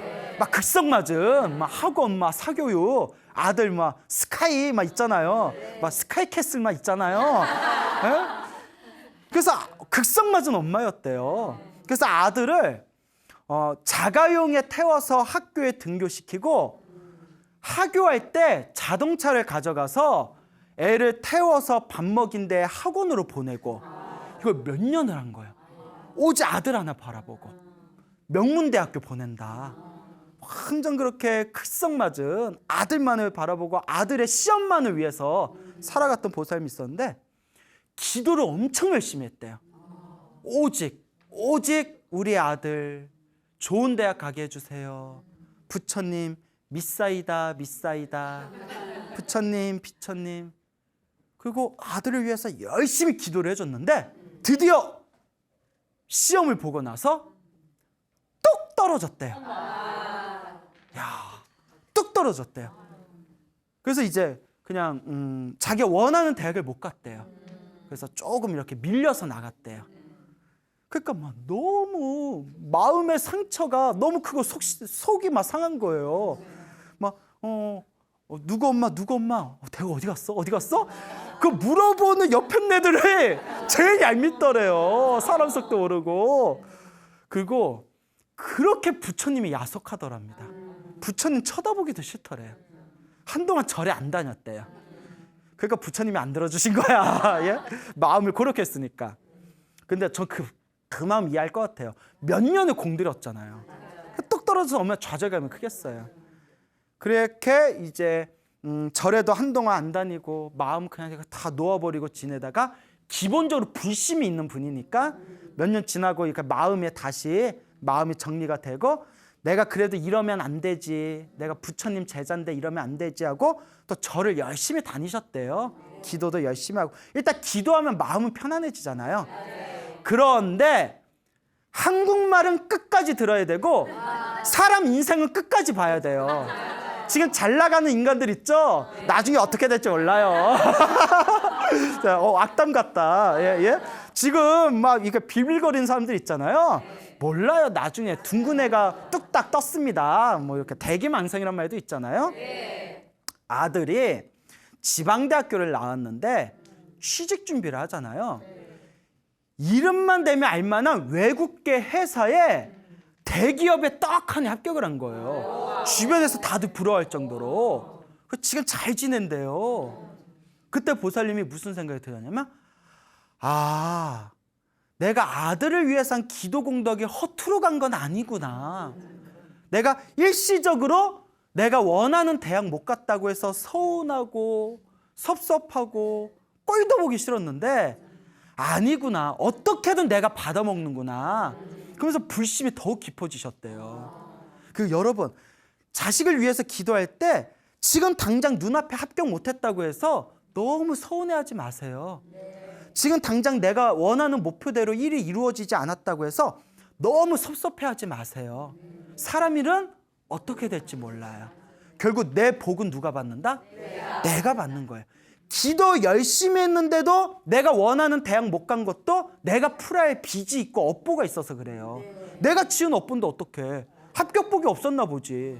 예. 이렇게 머리 좋은 나도 학교 공부 더럽게 못했는데 예? 그러니까 자기 업보가 다 있는 거예요. 예. 그러니까 여러분, 자식을 위해서 기도할 때 자식이 좋은 대학 가게 해주세요 라고 빌지 마세요. 좋은 대학 나와도 힘들게 사는 사람들 많아요. 아시죠? 우리 자식 이런 좋은 직장 들어가게 해주세요 라고 바라지 마세요. 좋은 직장 들어가도 그 안에서 속 썩고 줄담배 피고, 이런 얘기하면 좀 남 얘기라서 미안한 얘기인데, 어느 거사님이 계셨는데 이름만 대면 알만한 엄청나게 연봉을 많이 받는 그 주식하는 회사 있잖아요. 주식 같은 거 하는데 이렇게 해주는데, 거길 갔는데 거기에 스트레스 엄청 많이 받는데요. 1초 1분에 몇십억이 왔다 갔다 한대요. 근데 그분이 막 간부까지 갔나 봐요. 돈 얼마나 많이 벌었겠어요. 근데 스트레스 맨날 받으니까 쉬는 시간마다 하는 일에 건물 밖에 나와서 이거래요, 이거. 시계 보고 이러고. 그렇게 췌장암 걸리셨어요. 스트레스성. 남들이 볼 때는 정말 번듯한 직장에 돈이라면 남부럽지 않았을 거 아니에요.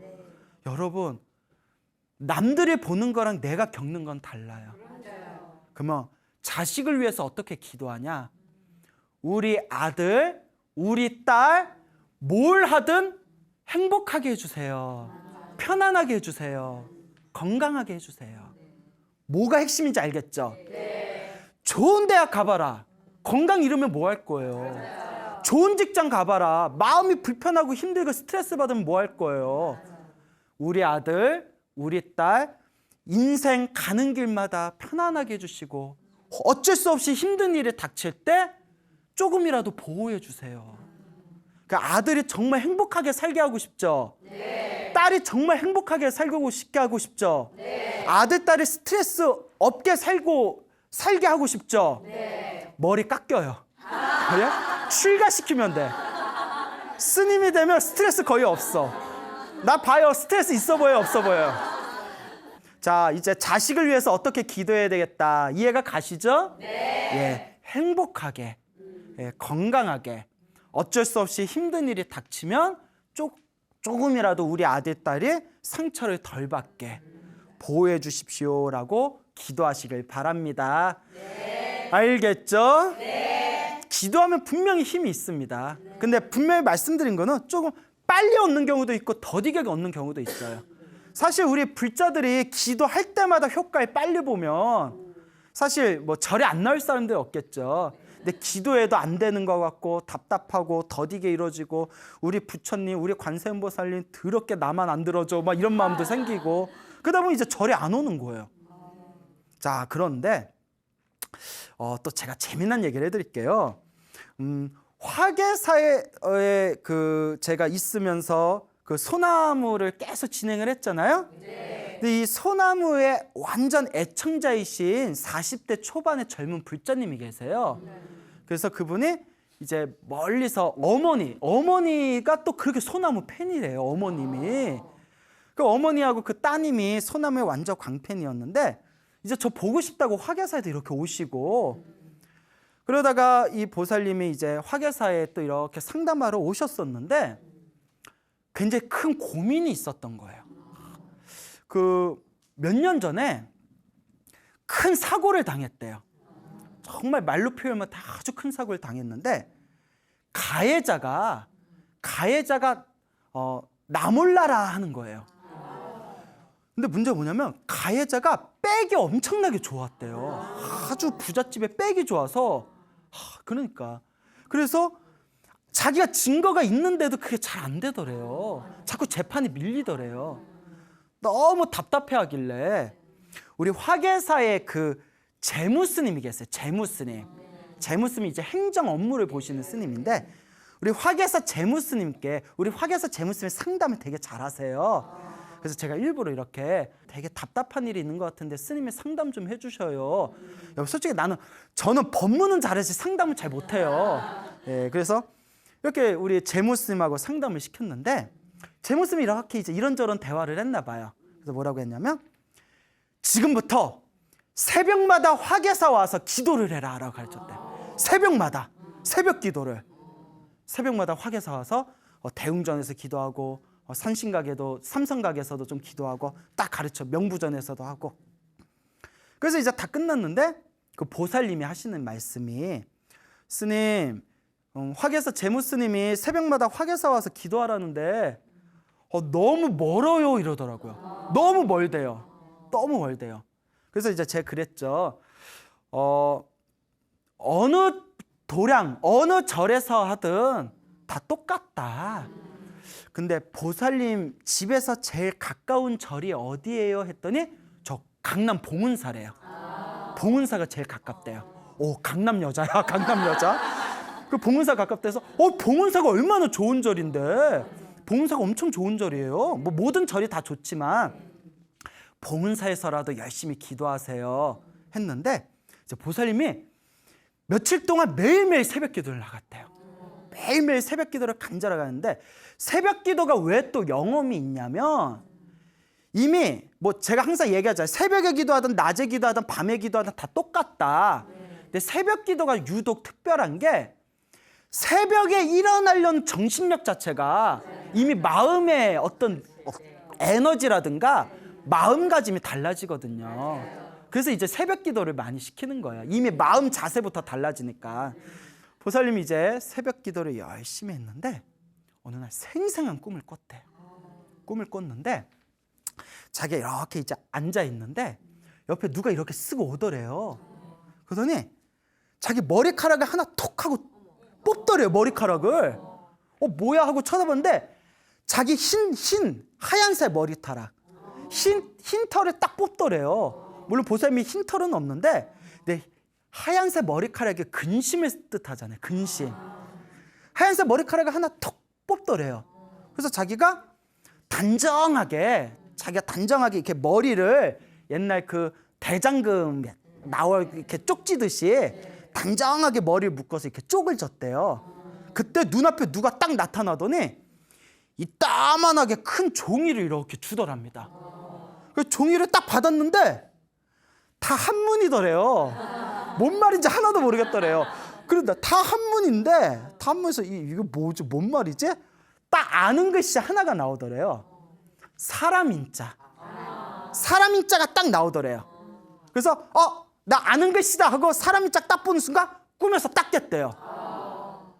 그 꿈 꾸자마자 그 가해자 쪽에서 연락이 왔대요. 합의 보자고. 그래서 민사 재판이 원만하게 해결이 됐답니다. 근데 우리가 민사할 때 민이 백성 민자잖아요. 그 꿈에서 본 게 사람 민자잖아요. 인민이라고 하죠. 인민. 그 보살님이 너무 고맙다고. 그래서 뭐가 고맙냐고. 보살님이 기도해가지고 보살님이 저기 복을 얻었는데, 뭐 그래서 이제 지금부터라도 더 열심히 기도하셔라라고 제가 신신당부 말씀을 드렸습니다. 자, 그러니까 여러분들도 흰 머리카락이 날 것 같이 걱정과 근심이 있을 때, 그러할 때 여러분들에게 필요한 것은 무엇이다? 기도라는 것을 명심하시기 바랍니다. 빨리 효과 볼 수도 있어요. 더디게 볼 수도 있어요. 단 꾸준히 하다 보면 그 복은 누가 받는다? 결국은 자기가 받게 된다는 것을 반드시 머릿속에 확실히 각인하시길 바랍니다. 알겠죠? 네. 화계사에 다니시고 있는 젊은 불자님의 이야기예요. 요 보살님이 몇 년 전에 겪었던 일인데, 몇 년 전에 이유도 없이 몸이 아프시더래요. 이유도 없이.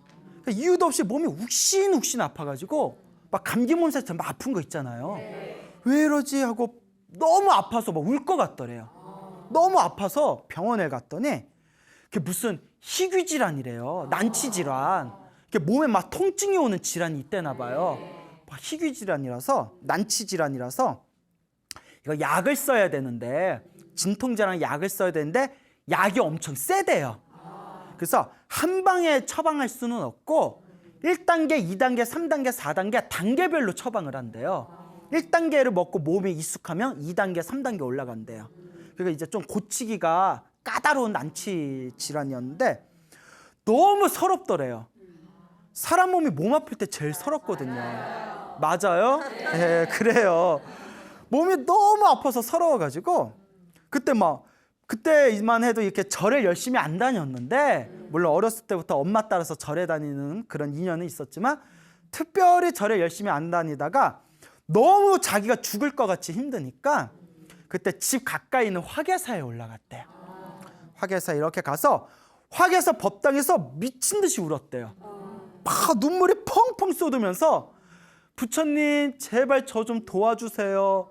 제발 저 좀 살려주세요 하고 정말 피눈물을 흘리듯이 막 부처님께 사정을 했대요. 그리고 그렇게 법당에서 부처님한테 하염없이 살려달라고 한 뒤에 하룻밤 자고 일어났더니 몸이 되게 좋더래요. 컨디션이 하루 만에. 무슨 기도를 하루 했는데 효과를 봐. 그래서 의사를 찾아갔대요.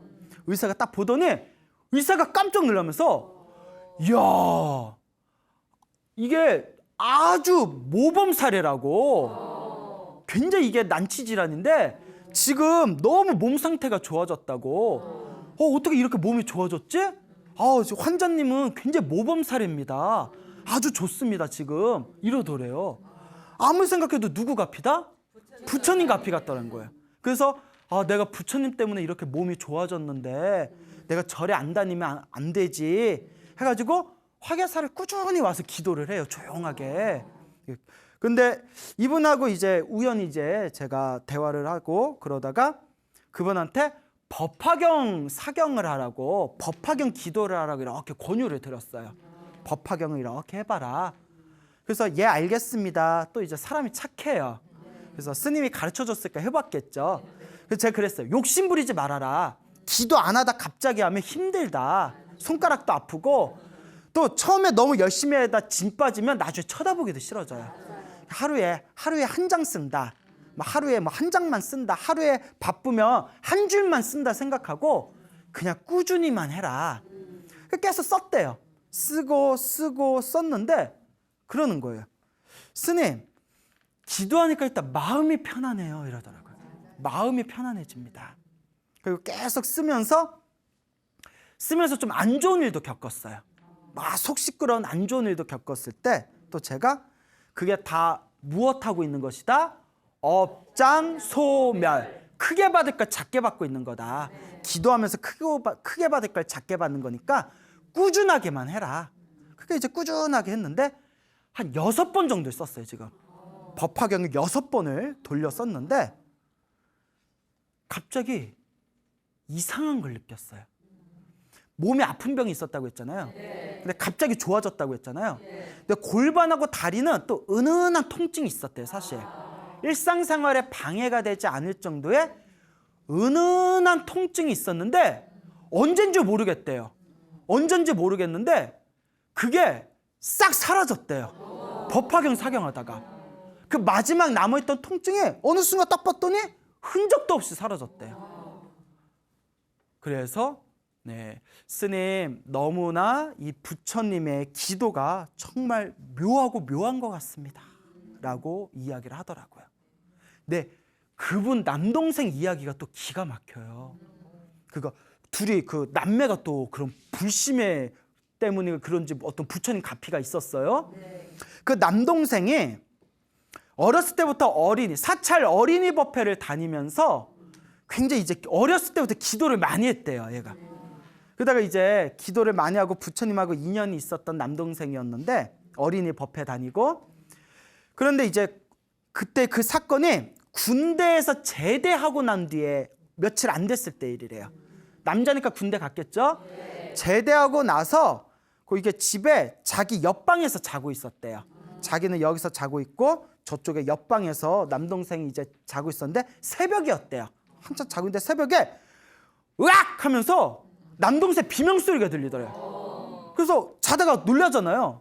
그러니까 보살님이 야야 아무개야 왜 그래 무슨 있어 하는데 방에 막 들어가려는, 남동생 방에 들어가려는 찰나에 꽝 와장창 하는 소리가 들리더래요. 뭐가 무너지는 소리가. 그러니까 비명소리가 먼저 들리고 그 다음에 꽝 하면서 뭐가 확 무너지는 소리. 너무 놀래서 방에 들어가서 불을 딱 켰대요. 큰 진열장 있잖아요. 큰 진열장, 무거운 물건을 올려놓은 진열장이 침대 위로 엎어졌대요. 근데 여러분 중요한 게 있어요. 동생이 침대 밑에 있더래요. 어떻게 된 거니까 동생도 어안이 번방하잖아요. 누나, 자다가 다리에 쥐가 났어. 자다 다리 쥐 날 때 있잖아요. 다리에 쥐가 나서 너무 아파서 으악 하면서 침대에 기어 내려와서 주무르고 있는데 진열장이 침대 위로 넘어갔다는 거야. 세상 이게 웬일이에요? 이게 말이 돼? 이게 말이야 당나귀야? 어떻게 그 타이밍에 서로 놀란 거예요. 진열장이 너무 무거워서 자다가 덮쳤으면 이거 완전 중상이었대요. 여러분 침대 근처에 무거운 거 놓지 마세요. 침대 머릿말에는 액자도 무거운 거 넣는 거 아니래요. 그거 똑 떨어질 수 있으니까. 야, 진열장이 넘어졌는데 다리에 그때 왜 쥐가 났냐고요. 아무리 생각해도 부처님의 가피로구나. 믿습니까 여러분? 네. 여러분, 부처님의 힘은, 부처님의 가피는, 불보살님의 이 묘한 에너지는 지금 이 순간에도 있습니다. 그 불보살님의 에너지를 받고 못 받고는 결국 여러분들의 몫입니다. 지금부터 기도하세요. 지금부터 기도하십시오. 광우스님 소나무 봐야죠. 보고 한 귀로 듣고 재밌네 하고 한 귀로 흘리지 마시고 지금부터 기도하고 복을 짓고 마음을 잘 쓰고 이 공덕의 삶을 살아가신다면 여러분들이 지은 좋은 업은 좋은 업대로, 나쁜 업은 나쁜 업대로 여러분들 삶에 이 인과업보의 법칙에 의해서 반드시 기도한 만큼 복을 지은 만큼 여러분들에게 공덕이 찾아오게 될 것입니다. 알겠죠? 네. 여러분 행복해지고 싶습니까? 네. 행복한 삶을 창조하고 싶습니까? 네. 복을 지으십시오. 선업을 지으십시오. 공덕을 쌓으십시오. 복과 선업과 공덕의 힘이 여러분들을 진정한 행복의 길로 이끌어 줄 것입니다. 오늘 여기서 마치겠습니다. 소중한 나 무한 행복.